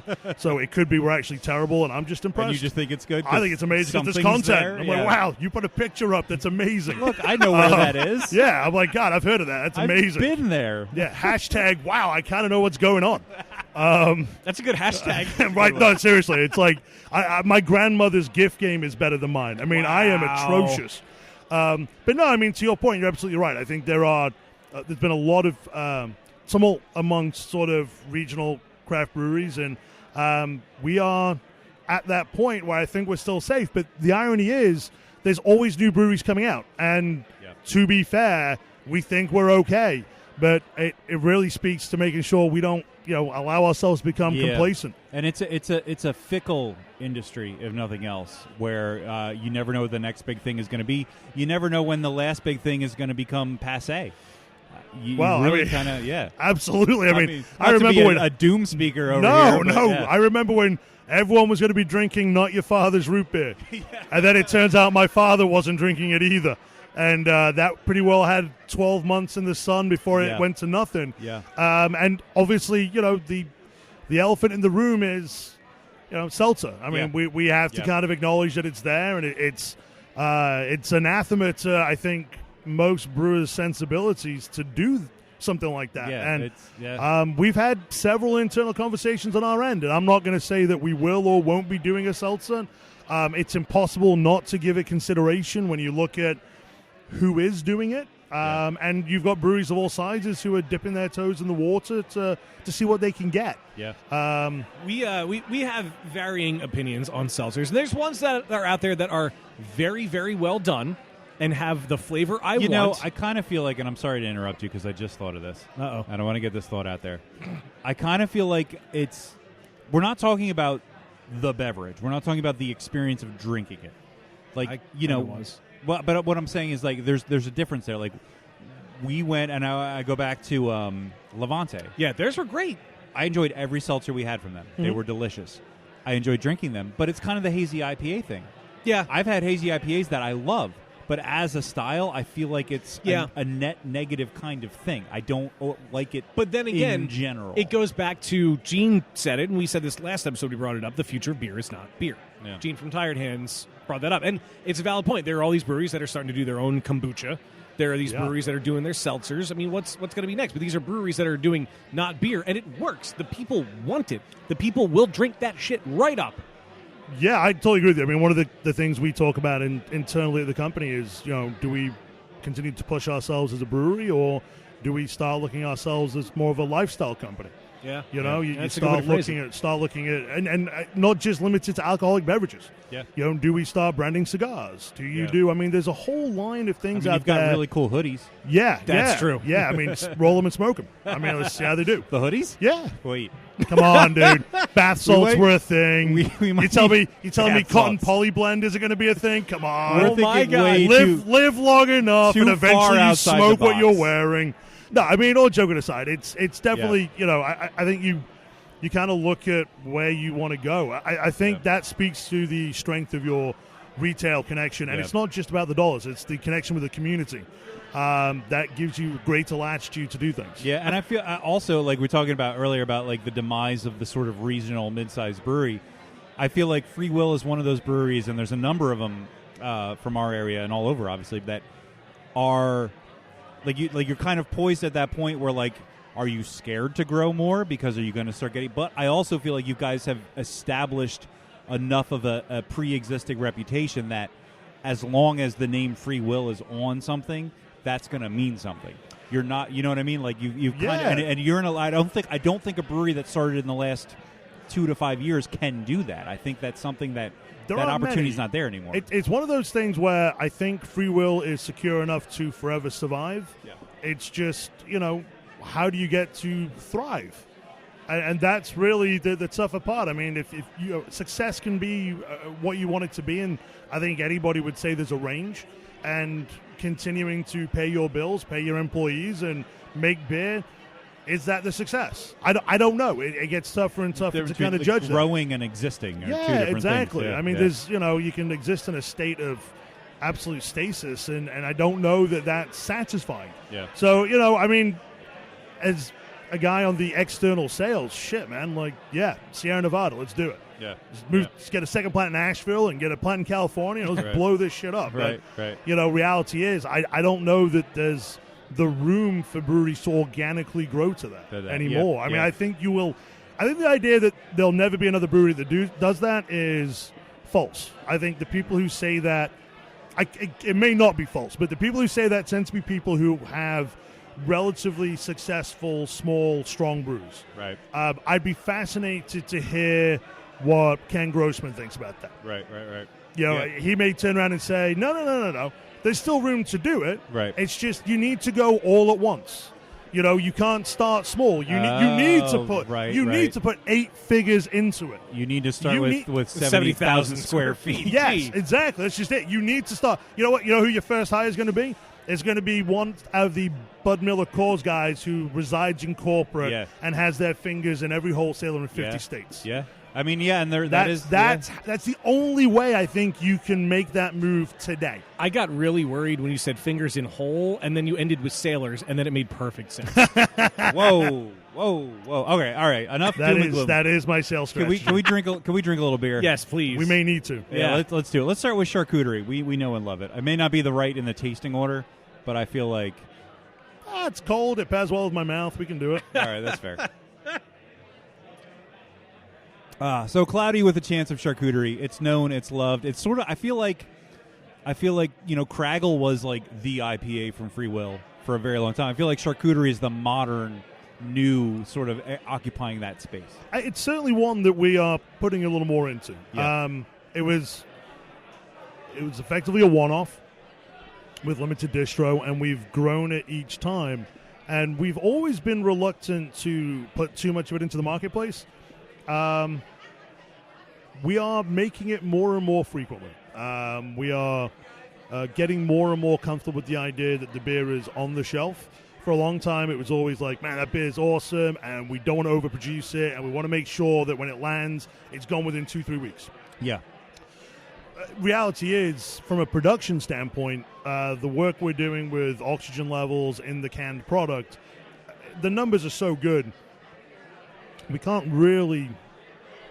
in good faith say, like, hey, if you don't drink this beer within 2 weeks, it's shot. Because reality is, you could pull this beer out of your fridge at 6 weeks, and it's going to taste great. Yeah. So, as we get better and better with the production side of the beer, and when I say production, packaging to a certain degree, right? But just everything we're doing on that side with R&D and making sure we're getting the appropriate testing done, we're making more and more of it. I will say this. Craggle was the beer that got me to join Free Will, and it is still my favorite beer we make. It's a really good beer. It's still, we continue to still, that beer surprises me. It continues to surprise me. I mean, given the choice between that and Cloudy, I would go with the Craggle, but I'm a curmudgeon. Yeah, I was about to say, same here. I hate Blue's Clues, and I love Craggle. That's basically where I reside. I love Craggle. Interesting, though, that the idea of shelf stability is something you're reluctant to admit. Because, I mean, there is this sort of like this idea that if a beer doesn't expire or be turned into like ash in 2 weeks, it can't possibly be good. Right. And that's kind of weird. Yeah. Like, yeah, it's like it's got to be a mayfly. If it's not a mayfly, I can't really buy into it. Yeah. I think, reality is in this day and age, every consumer wants an experience. Yeah. And I think that when you've got something that exists in the short term, it guarantees an experience. I think when you have something that is more stable and more readily available, rightly or wrongly, it becomes something that people can look to and say next time. Yeah, that's a very good point. And you have to be, and the problem is always, do you make a product that is super stable and lie to your consumer and say you have to drink this in 2 weeks, even though they don't? Right. Do you make the product that is deliberately unstable and you're telling the truth when you say you are absolutely fucked if you don't drink it in 2 weeks? Or do you do it properly and be honest with your end customer? Yeah. And I think at the end of the day, as a company, we've never been comfortable with bullshit. Yeah. I know that sounds very, very obvious, and I think if you spoke I feel like to... everybody would want to say that. Everybody would want to say that, but I don't know that everybody lives it. Yeah. I don't know. I could be wrong. I could be overly cynical. Yeah. It could be there are people out there who don't know how to make a beer that lasts more than 2 weeks. Yeah, well, there but probably you should are. be able to. But you know what I mean? Yeah. But you should be able to. And I think that's kind of where we're at. And it's definitely for this beer in particular, it is what it is. It's a great product, and we're kind of hoping that by letting people know that it's high quality and getting more shelf stable down the road as we continue to grow. I mean, we're not at a point where we're putting it into groceries yet. It does have a UPC on the side of the can. We've not authorized it into groceries yet because we still want to make sure that if it goes into grocery, that we know it's going to be available for a little bit. We can't have it going in because then we have the sales team whose full-time jobs become switching out cans of Cloudy at every grocery store in the region, which is that's not good, But yeah, I mean that's kind of the idea with the beer, and hopefully we can get some traction with it. And it's interesting, and I know you're on the sales and not the brewing side, but I just kind of feel like the New England style is starting to mature to the point where there are brewers out there that can make it and have it sit on a shelf for weeks or even months, and it isn't necessarily as delicate a style as maybe it once was. And because I'm drinking this and I'm thinking it's not super hazy, it's not super pillowy in the mouthfeel. It still has a backbone of that old school IPA thing going on. It's a little sweeter, it's a little lighter, it's a little gentler in its delivery. But But like you said, like I could totally imagine that this beer is fine in several weeks or months, and it's just interesting to see the style sort of mature in that way. It's definitely a better balanced New England style IPA than a lot of the ones you'll see. But I mean, I'll give you an idea. Susquehanna did a limited run on a New England style IPA. Now I'm going to give you my full bias on this. Bo remains one of my good buddies, and I worked at Bo at the Brewworks. When Bo, before he went to Susquehanna, he was at the Brewworks, and I was Bo's sales guy for 2.5 years. Susquehanna's setup lends itself to making really good quality, stable beer. Yeah. Bo is a superb brewer. That beer was terrific. Mm-hmm. Where'd you see it? Nowhere. Right. I mean, you know what I mean? Like, I'm not trying to be funny. It's like, it didn't go anywhere. Like, no one saw it. I'm like, that's proof positive that there's still a degree of sexiness that has to be associated with who's making it. Yeah. I think until people are prepared to be like, no, like the beer's good, let's drink it, we're not going to see it on the shelves. Yeah. And that's actually something where we're like, maybe we're one of the first to do a shelf staple. Like you said, there's got to be a reason why breweries who are capable of making a shelf stable version of the style aren't doing it. Yeah, yeah. And I think it's because, unfortunately, the guys like Summit make world-class beer. They pull it out of the market. It's the manufactured scarcity. Right. You know, the kind of thing that happens in the tech industry, you know, and where it's like, you have to line up on this day for the can release to get it, you know, or you have to get it within this, and you have to drink it fast, and or you need a ticket to get it. Yeah, it has a sexiness to it, like you say, that is completely separate from whether the beer's actually any good. But that's what the industry is, and it's interesting because I feel like, and Free Will, I feel, is in a position where, from the outside, it feels like you guys are straddling this line where you're appealing to the sort of general beer drinking crowd, maybe the younger, the people who are into like the New England style, who are into those flash in the pan trends, but you also appeal to the old stubborn beer nerds like us, right? You know, with your, because you guys make amazing saisons, amazing sours. You have, you know, the Ollie. You have all these really, really awesome beers that appeal to like the real hardcore beer nerds. And you do both of them very well. And I feel like that's a balancing act that you have to have right now and is hard to do. We are a curmudgeonly company. We are we've met John. Yeah, we're like, well, he's actually the upbeat one. John is the upbeat one. That says a lot. I'll tell you right now. You come hanging out that's all Brandolin rubbing off on him. Well, less of that. No. I mean, seriously. I mean, like we've got a group of guys in the company who've been doing it for a little while. You know, Archie's been in the game for, I don't know, 150 years. I think he was Sam Adams' original beer rep. Right. The president. Chris Wilson's been with us now for a year and change. Chris has obviously got, almost 2 decades in the industry. I've been doing this for 7 years. We've got a few guys, and first thing we all do is look at like the 27-year-old, brand manager we've got, and just look at him like, what's happening? Scary. My Depends don't fit. What's going on? Also, get off my lawn. Exactly. Get off my lager. Yeah. So I mean, but John really does do a great job of keeping us relevant in terms of being able to appeal to the more contemporary beer tastes and. And we've got a great deal of talent on the brew team. So regardless of the style we're trying to make, we tend to do it very, very well. And I feel like Free Will is the kind of brewery that can release Cloudy with a chance of charcuterie, and it doesn't feel like a sellout. It doesn't feel like capitulating to the market. Mm-hmm. It feels like you guys are like, all right, let's make a really good version of this style that everybody's super into and make it super drinkable and appeal to that crowd, but also not like compromise our principles or who we are as people that make amazing beer. And that's another thing that's hard. I think Free Will has managed to accomplish a lot of things that are really difficult to do in the industry, and as is why you guys are so successful. No, I appreciate that. One of the things we have kind of said before, and I think it's something we're very comfortable saying. We're not always great at being one of the first to do something, but we tend to do whatever the quote-unquote Zimmergy zeitgeist is, as well as anybody. Right. So I would say we were very late to the party with Cloudy with a Chance, but it's gone over really, really well. We were late to the table. We were late to the party with Craggle. You know, it was a West Coast style IPA that we released in 2014. That's actually, that's a good point. I hadn't thought of that. We were kind of late to the party on that one, and it sold really well. And, you know, it was IPA of the year back in, I think, 2016 at the Philly Beer Scene Awards. Right.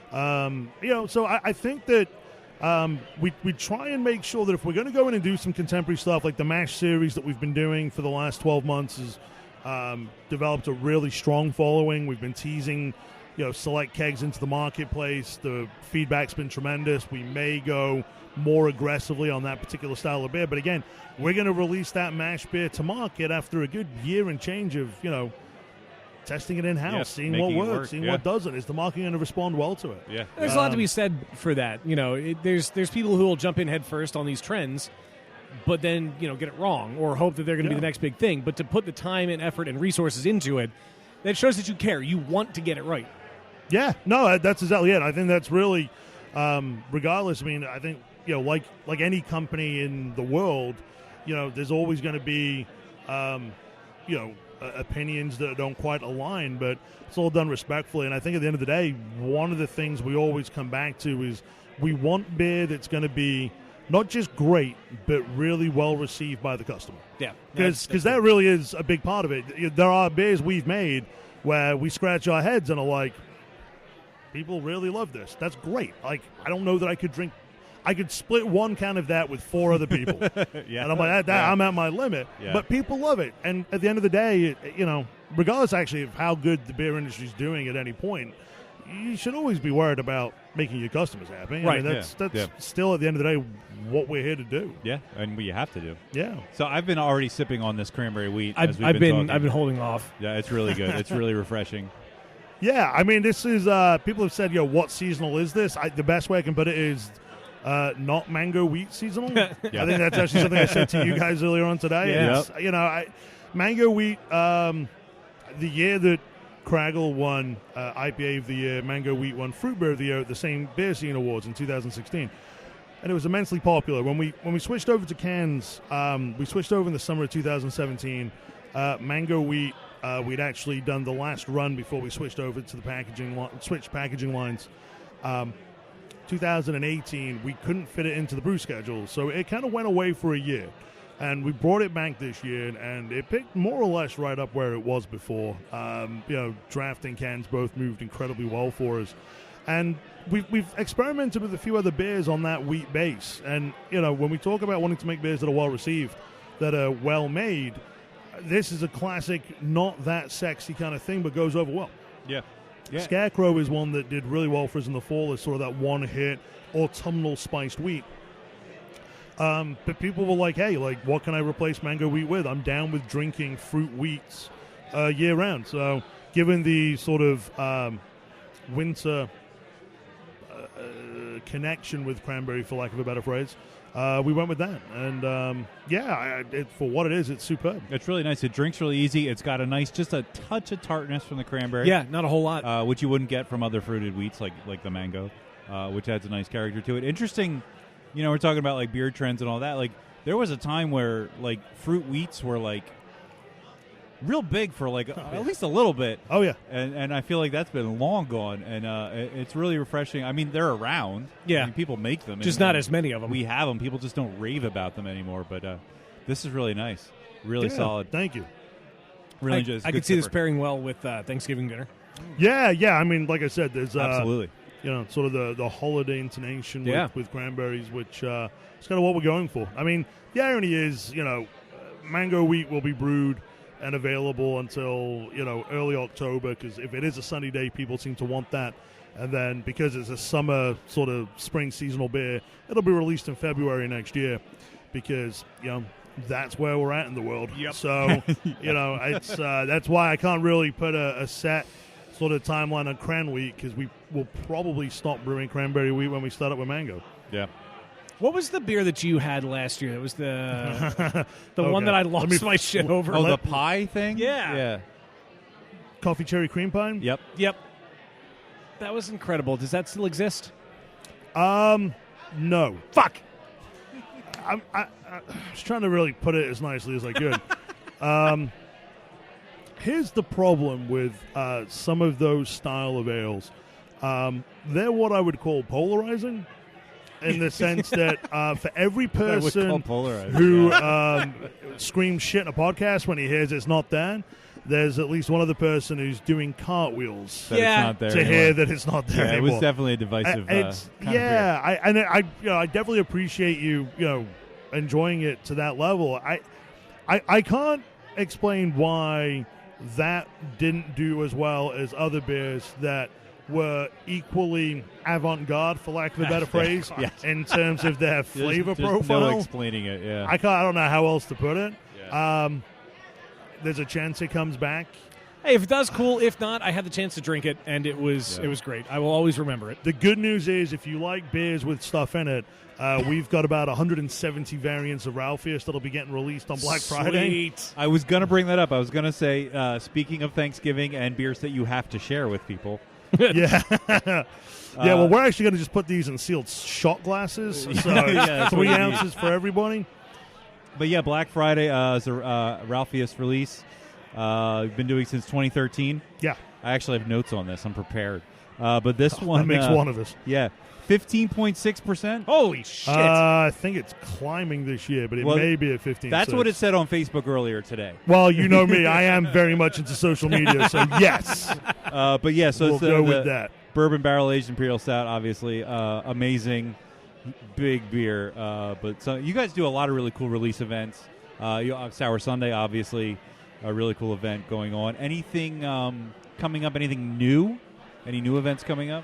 I mean, honestly, Sour Sundays have always been sort of, we do 5 of them a year, and they are sort of the bedrock for our events throughout the year.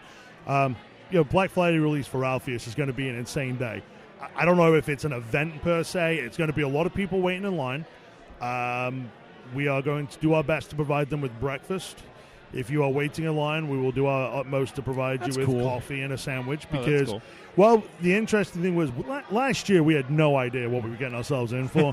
I rolled into work Black Friday, I'm going to be in for 2 hours. I'm a sales guy. No one wants to talk to me on the best of days. It's Black Friday. I'm just going to go in and then I'll have a beer or two in the tap room and chat with people.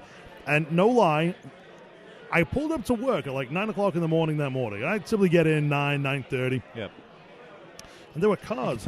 You tell he's not a brewer, by the way. Yeah, right. I get in around 9:30. Nah. 4 a.m. Hey, you know what? Those guys are not having as much fun as I am tonight, so That's fair. double screw them. Yeah, right. Anyway. Going into work early and not doing this. You're not a slave to the yeast. Yeah, exactly. And I noticed there were cars dotted around, in the area. I was like, wow, that's weird. I could see people sitting in their cars. I was like, all right, okay. And there's a few people hanging around out front. By the time we opened the doors at noon, there was about 80 people in line. Wow. People had gone and done the Black Friday release at certain places for Bourbon County. Yeah. So they'd done the 12:01 a.m. release or whatever it was, and they'd gotten to Bourbon County. And no lie, there were people legitimately going straight from the beer distributor, coming to Free Will, napping in their car, and then getting in line. Wow. And it was edifying is probably, the best term I can think of to describe it. But it was one of those things where we were like, well, if we've hit a point now where our customers care that much about it, we should probably figure out a way to thank them for it. Yeah. So, I'm not suggesting for 1 second people are going to be getting, fresh served French omelets. But you're going to get food. Here's the menu for the line breakfast this morning. But if we can provide them with some sort of, edible breakfast that's handheld and a cup of coffee, we're going to do our utmost to do it. We've got 12 variants coming through. Nice. We're actually going to release one of the variants to market nice. this cool. coming year. Yeah, we're not cool. looking to hoard everything for ourselves. Yeah, we yeah, recognize it. One of the biggest issues we've got is just finding the room to grow the program. Yeah. But yeah, that's going to be Black Friday seems to be sort of on the calendar with Sour Sundays. We had an enormously successful Oktoberfest. That we did at the end of September. We had done it previously in the month of October. This year we opened it up at the end of September, and it's great. And we'll do Spirit of Mardi Gras again in late February, early March. Sorry, my Catholic calendar is not really rooted in my head. I have no idea when it is Got me, specifically. man. I don't know. I know Somewhere that around thing. there. I know it's 40 days before Easter. Yeah. No idea when Easter is. I mean, That's it. You got to draw like star charts to figure out when Easter is, man. Yeah. I don't even That's know. true. Yeah, I how don't do they even figure that out every year? know. I don't know. Something to do with Jesus. Some dude called George in his calendar, I think. Yeah. Or Gregory, I can't remember. Gregory. Which. Yes. Gregory. Yeah. But yeah, I mean, That's it's over the course of the year, we're slowly but surely. But it really is rooted in the community. I mean, we can do everything we want to do, and we can sit there and talk all day about we're going to do this event and this event and this event, and ultimately, those who want to come to the brewery for the event will tell you whether it's going to work. And Sour Sundays continue to be sort of the one that captures the imagination more than any other. Yeah, that's very cool. Well, get to Free Will on Black Friday. Yeah. You'll get breakfast and Ralphius. Will this be out on Black Friday? That's a good question. I don't know. What's three weeks from yesterday? Yesterday was the 8th. Oh my God, we're about to figure out when Easter is. It's coming out Black Friday. Go to Free Will right now. So, guys, if you listen to this podcast, I hope you had a good time at Black Friday at Free Will. You're probably in line right now eating breakfast and waiting for Ralphius and having coffee. Maybe we'll try and, but depending on what time you get the podcast up and running, maybe we'll play it at the brewery. There you go. That's Good idea. awesome. I normally do 6 a.m. I schedule it the night before. It to go usually out at goes 6. out pretty early in the morning. So, and maybe. I've said that. God, I hope I haven't put my foot in it. I hope no one's going to be like, well, we had like Engelbert Humperdinck greatest hits we were going to play instead. So I fuck mean, whatever. you. It's fine. We don't care. But no, thanks for having me. I appreciate the time thank as you, ever. man. And yeah, always a pleasure. Look forward to chatting with you guys again next year. Yeah, absolutely, man. We've been doing this podcast for a very long time. 6.5 years, roughly, coming up on we're 7 probably coming soon. up on 7 soon. I've lost track. April's going to be 7 years, There you go. which is tough to think of. And obviously, we've had a lot of beers out there, and we've learned a lot about beer along the way. Some of us more than others, because I'm still a child when it comes to it. But one of my favorite things is when we get to breweries that have big things going on that are other than their beer, such as some are, they have a distillery with them as well, or they'll have coffee involved. And that is where Stolen Sun comes in. So at their first Brewphoria, we have John coming back up with us. How are you, man? Awesome. Thank you. Oh, thank you. It's always a pleasure to see you. Cool. And when we were there, we learned a lot about coffee. I love coffee. Yeah. I love it so much. And so it do was, I. I would imagine, I yeah. love coffee. I genuinely am ridiculously passionate about coffee. Yeah, and it was so enlightening to have that conversation. I wrote it down, episode 163. Yep. So not that long ago. That's probably like it was like 20-ish episodes ago, Yeah, roughly. But that puts us at almost a year ago. But yeah. I mean, you definitely if you want to know how passionate John is about coffee, go back and listen to that episode because we talked about it a lot, and we really got deep into the grading and the traveling to the where it comes from and the source locations. And I usually watch people glaze over as I start to talk to them about coffee because people don't really actually realize coffee is what coffee is. Yeah. They just see it as I get these black beans and I put them in water and that's what we get. No, but you taught us that there's so much more to it. And when you care about it and you know what you're doing with it, you get a damn good cup of coffee out of it. It's insane. Oh, right? God. I mean, the ones that we had there were just stellar. Oh.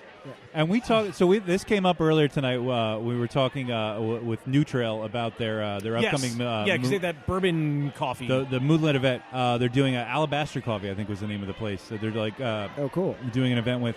And they talked about, and I know we mentioned this when we were at Stolen Sun about barrel aging coffee beans. Yes. And we didn't actually get a chance to try anything that was made with barrel aged beans while we were there. And I don't think I still have had anything that. And I don't know how deep we got into it, but. Maybe we talked about it, but I just want to talk about it again. What does that impart as someone who knows coffee inside and out? Just pure deliciousness. Okay, that's fair. Okay, yeah. I'll take that. It imparts some amazing flavors. We've actually been lucky to have a partner like Brandywine Branch Distillers. Yeah. And we get a lot of barrels from those guys. And, the flavor, the vanilla notes, the bourbon notes, the char notes that adds to the coffee. And we roast pretty light, too, as you guys remember. Yeah. It is it's surprisingly not alcoholic. Yeah? Oh, okay. Yeah. So you get a lot of, the other wood sort of character. Unbelievable. So, we had a barrel of their cask bourbon that we had beans there for like 6 months. We took those beans and we injected those beans into an imperial stout, which we're calling Beer Duckin', which is actually coming out for Thanksgiving. We had a release of it for our anniversary that just happened like a couple weeks ago. The beer's unbelievable. I mean, just it has that bourbon barrel-aged flavor, but that bourbon barrel comes out of the coffee, so it's a bourbon barrel-aged coffee imperial stout. Wow. Unbelievable. A lot of layers. But it's a ton of layers. Yeah. And, yeah, we did Beer Duckin', and we're like, we're going to release it for Thanksgiving. That's this pretty is perfect. awesome. That's cool. Well, that's something to look forward to. We would be remiss. I kind of got on a coffee tangent if we didn't also bring up something we talked about. You have quite a history here at Canal Street. Yes. There used to be a brewery here. There used to be. There also used to be a room upstairs that you slept in. With a lot of bats. and called there it were your, a lot of bats there. Called it your home. Yeah.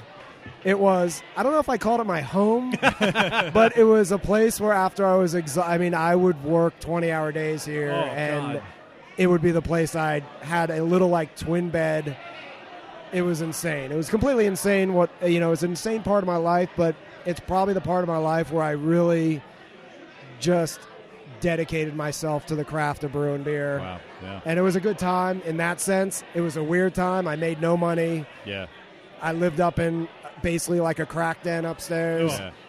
But I loved every minute of like what I was doing, and the beers we were making like some great hoppy beers that really weren't, out in the area that much. But yeah, it was fun.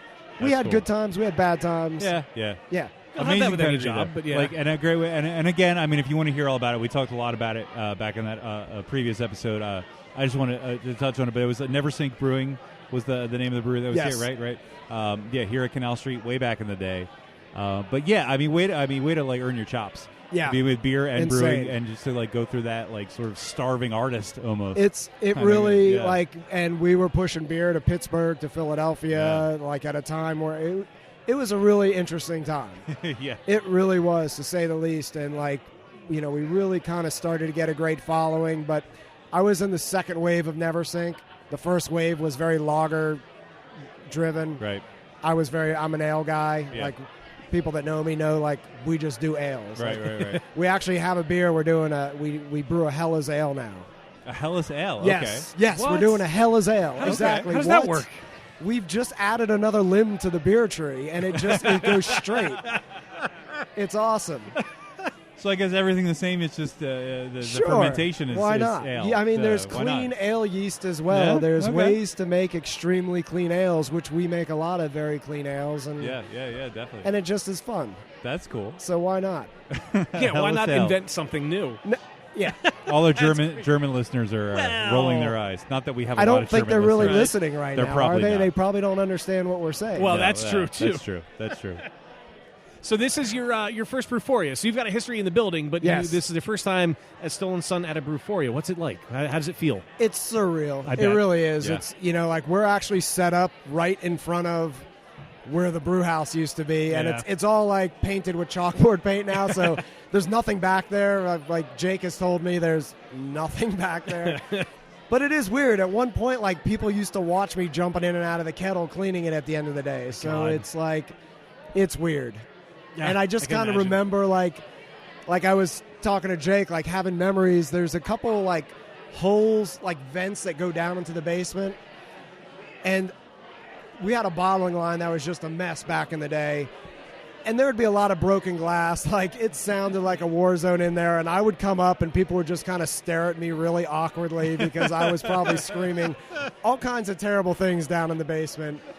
But yeah, it's cool. It's fun. And they're good. great. I mean, I've known Jake for a long time, Yeah. and it's great I love Reading. It always holds a nice place in my heart. Yeah, same here. Yeah, I think it's official that we can say that. I'm curious to know, and I don't want to keep dwelling on this, but I do want to ask you one question. How different does the building look now from back in those days? It's exactly the Is same. it pretty much the same? Wow. Well, except there's no brewery over there. Well, but yeah. Fair, yeah. And I have been up in the fourth floor where I used to live. Before the owner of the brewery actually passed. I had come back and we had talked, and he wanted to show me because they There's built like no more bats. No, it's a beautiful they renovated the floor. Yeah. To where, there's no bats. I don't know if you can hear the gunshots anymore. I'm not sure what's going on. It was in the 90s, like it was the turn of the millennium. So, like, there was a lot of gunshots. Oh, yeah. It was a lot of, I don't know if there still is. I don't know. I've been out of the city for a while, but I did live here back then, so, or at least not far away. So, I know what you mean. It was interesting. I don't think Reading's number one per capita for crime anymore. I think somebody took over. No, I mean, Reading's definitely starting to or has for several years been turning around. Yeah. And places like this help. I mean, obviously this Canal Street's been here forever. Yeah. Forever. But they've been like a staunch, like, a great place to come. Like, I mean, this is one of the original places for craft beer. Yeah, exactly. Besides having the brewery here, they have just always been dedicated to craft beer. Even when the brewery didn't exist, they've been doing craft beer. Yeah. So, to be out in Reading, which, they have always been doing craft beer since the beginning. And, I mean, there is a rich tradition of craft beer in this area. I mean, when I was here, like not long before I was here, there was like Pretzel City. There was this place called Medieval, which I never went to, but I heard it was a really dark place without a lot of windows. But I mean, there's a rich tradition of craft brewing. Yeah. Well, there's that statue in the city park of that brewer from like the 19th century. Yeah, I forget his name, but Christopher Columbus. No, it was. But Colin was involved in the project. They were trying to restore it. Yeah, to restore it. Everything. I didn't know the names Pretzel City or the Mini. I didn't know about either of those. Well, Pretzel City's where I don't even know what the name of. It's kind of catty corner to where the oyster is. Oh, okay, yeah. Oh, okay. And it used to be called. It's a really old building. It's almost across the street from the place where all the peanuts are on the floor. Oh, yeah. Oh, shit! No, I can't remember. Isn't that just the peanut bar? Yes. Isn't that what? Yes, is that what it's called? Yeah. Oh, wow. It used to You be think you're called, right. like, I can't even think. But yeah, there used to be a brewery called Pretzel City, and That's I think cool. the guys that were at Pretzel City then were the brewery after Never Sink and Fancy Pants. Okay. Which was Legacy. That sounds familiar. Yes. This is my terrible history Yeah, lesson. there we go. Crash course. It's terrible. Hey, it sounds good to me. None of this is true, by the way. But it sounded good. Yeah, it does. That's sound what like, matters, right? Speaking of beers that exist right now, In this moment. Awesome. let's start with this is the anniversary. Oh, this beer is amazing. So we are actually using a Nordic yeast, one of the Kvik, however they're pronouncing it. Yes. Ferments at like 95 degrees. We're also using some Frank Zappa hops in there, which super fruity. I mean, it tastes like you're drinking a bag of weed. It does. Are there hops called Frank Zappa? Yes. This is the first Zappa time hearing. hops. They're Zappa hops. I yes. didn't know that either. And it's super dank, like unbelievably dank. When we had our anniversary party, I was walking underneath our mezzanine, and we have 2 beers we're brewing with this yeast, different hops, but I swear it smelled like people had bags of weed that were underneath the mezzanine. I was like, what's going on in this place? No one's sharing. What's happening here? But it is. It's like super dank. It is, yeah. And it's, nothing's added except hops and water and yeast and malt. There's nothing weird about it. There's a lot of layers to the aftertaste. Yes. Which I don't know that I've ever experienced that before. You finish the sip, and there's the bitterness and the hoppiness from it, and then after that, it evolves into something totally different. That's it does. really And it also cool. it has like like it's got that dank, sticky weed up front. Absolutely. And then a little bit of juiciness, and then it ends almost like cracker or pretzel. I get like at the very, very like the aftertaste, like you get like a biscuity. There's a lot going on. There's a lot of like ferment tropical fruits. Yeah. So I that's what I get a lot. Like actually like ferment pineapple, ferment. So not that, but just super complex. Yeah. Super interesting. Yeah. It was a fun beer to brew. I bet. I mean, it's a fun beer to drink. It is a great beer. I love it. I think it's great. Really nice. Wow. And then the other one you have is the New Exton IPA. Yeah. All right. So, I mean, and this one's kind of has done great for us. It's kind of one of our flagship beers. Super juicy, Citra, Mosaic, all the best hops. But, like, ridiculously drinkable, no lactose, big mouthfeel. exactly what I want to be drinking for a New England style IPA. Yeah. It's got a very subtle aroma that when you take the sip connects very well with it. I have no other way to describe it. There's a point I'm trying to make there that's wasn't not coming actually out. weed in that last Yeah, beer? right. I can't be sure. Because the way you're talking right now, I won't say 100%. like it totally connects, man. I won't hog that one like I did the anniversary. The new Exton, though, amazing. We do very well with that beer, and super drinkable, super juicy. I like it also because it's that New England style, but it's unique. It has its own fingerprint. Yeah. It's like your version of it. It's not just a copycat of every other one Correct. that's out there. It does have its own unique feel. I do want to bring up. You guys just recently started canning. Yes. Which is pretty awesome. We saw did. some of your cans out there earlier. The artwork's really cool. How's that been going for you? It's been they great. flying out the door? I mean, when you guys were there, I don't know if you remember, we have a canning. We had a canning license the day we opened. Right. I was just kind of busy. Yeah. So I mean, it it's a didn't lot happen. to get to. And it's not only that, but this is one thing that a lot of people bring up that maybe you don't think of off the bat. You have to put the cans somewhere. It's not just the canning line, but the actual packaging. Yes, and we have no room. Yeah. So a biggest piece of my anxiety was just trying to figure out where are we going to put cans? Yeah, How is yeah. this actually going to work? Where are we going to roll the line out to? How are we going to? Yeah. But we just did it. Yeah. And it's great. And I mean, the other thing too is we want to make sure we had the right products and the right process, and we wanted to make sure that when we put the cans out, we weren't just being short-sighted just to get cans out. So we kind of waited to make sure we dialed in our system and we started getting the beers exactly where we wanted them. And so we've started. We have the new Exton that's in cans, Uncle John's beer, which has been super popular in the cans. We're on batch number 9 right now. And we're also doing our Sunny Wheat, which is that American wheat style that has the orange blossom honey in it. That's been great for us. I remember that one. Yeah. That was such a great. I mean, they were all great, but that was a standout for me. And baby juices. Baby forgot juices. about We're canning baby juices. Oh, my God. Canned baby juice. That fucking name. Oh, it's so great. Awesome. Oh my! Yes. That's so. Are you guys just selling at the brewery? Or are you guys looking to get those we on are, shelves other places? We're probably going to bars. We're not. Okay. The shelves are very full at distributors. Yeah, it's kind of cutthroat out there. It's. I mean, not that it's necessarily cutthroat, but the consumer doesn't really even know what to buy. So yeah, it's a little overwhelming. It is. So I mean, I think we're probably gonna go to our good accounts, get them some beer.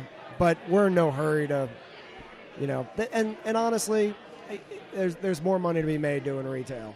Yeah, that's true. Yeah, and we can go and push beer out to 100 different outlets, but it doesn't really do us any better to do that. We're trying to grow the business and have people that really love great beer and come out to find us, and we're really connecting with our consumer, with the customers, and I think it's a great thing that we're doing. And I want to keep on that path. Right, yeah. So here's a crazy question, and forgive me if we brought this up when we were at Stolen Sun. If you're gonna, if you're thinking about now you're canning the beer and sending it out to some of your accounts, do you think you'll ever distribute your coffee? Do you distribute your coffee, or is that on premises only? That's the actual piece of the business that I really want to grow. In that sense of being able to distribute it, because I think our coffees are amazing. I'm super biased, and I always say that. They were really. I always good. go really I am extremely Yeah. biased, but I think our coffees are amazing, and our customers tell us that our coffees are amazing. So we are slowly doing some things. I have a project with the Foodery that we are injecting our freshly hopped beer into the beans, the green beans, and then roasting them. Interesting. It's insanely good. So, and we've done this with some other. We've done this with some liquors and whatnot, but so we're starting to kind of get involved with some outside accounts. We have a handful of other accounts that we distribute coffee to, so we're slowly getting there. Like Suburban, we do a blend for Suburban that just is their blend. So that's cool. It's great. We have some great partners and great friends that have kind of really committed to us, which is great. And I think the coffee piece is a ginormous piece that we can grow. Yeah, definitely. Because we have another advantage. We're not just like a place where you close after people want coffee. Yeah, like we can Go stay in open the morning for your coffee and then at night for your beer. Yeah. We can come and like you can bring people that may not want to drink, but they're gonna drink our pour overs or our bourbon barrel aged coffees. Yeah, exactly. And they're gonna have a great time along with their friends. So I think that kind of makes a big difference with what our kind of like value proposition to coffee is. Right. Yeah. Definitely. I did want to bring up one other thing while we still have you here. The Elvis Burger. The Elvis Burger. I saw the Where are Elvis you Burger finding that? It's on amazing. Facebook. All right, so it's insane. Peanut butter, fried banana, bourbon bacon, marmalade, and cheddar. I'm ashamed to admit I missed that on the notes. It's good. What the hell? Yeah, I knew you guys had just started. I was trying to find things that all the breweries tonight were doing new things going on. Obviously, the canning was a big thing, but then I saw that and I was like, we got to at least bring this up. Insane. That sounds so good. They put it in front of me the other day because I gotta I'm very much I want to make sure that everything is right that's going out to our guys. So they put it in front of me and I couldn't stop eating it. It was great. It's not something I would normally order if I saw it on a menu, but it goes great together. Oh, I would totally order the shit out of it. Yes. Yeah, I would definitely try that. Wow. It is awesome. Really good. It's really good. Yeah. Yeah, we've been selling a lot of them since we put it out on the menu. So it says on the notes featured this week. Is it just a weekly thing, or is it going to stick around? You never know. We on purpose keep a small menu, right? So maybe it will, maybe it won't. Yeah. I don't know. If you want it, come try it. It depends. It really depends on the fluctuations in the price of bananas and peanut butter. Exactly. The banana market right now is really strong, so I think we're going to keep it on the menu for a little bit. If it goes away, all I ask is that if we come back out for another podcast, that you bring it back for that week. You'll have to remind me because right, my memory is terrible. Don't worry, mine is too. It's terrible. If you remind me, I will make it happen. All right. I mean, honestly, the only ingredient I think it would be hard to find to make your own is the the bourbon bacon marmalade. Yeah. That's not something you see every day. But the rest of the stuff's pretty simple. I don't trust myself to mix all those other ingredients as simple as they are. I've done peanut butter on burgers before, and somehow it still doesn't turn out as good as the restaurants I've had. Two Rivers does that peanut butter burger. Yeah. That's the one I always point to when people look at me weird when I say it. Yeah. There's something nice about warm peanut butter. It's so good. It is. It's like... And I mean, so I like good. peanut butter cold as well, but warm is just this ooey gooey kind of goes all over the place. Every year I go on vacation with the same group of people to the same remote lake in Canada, and we love going. And last year was the first year we'd done it in a while, and we wound up putting peanut butter on a hot dog for one of the drunk girls to eat. Why because not? She was like, I'm hungry. I was like, all right, try this, just as a joke.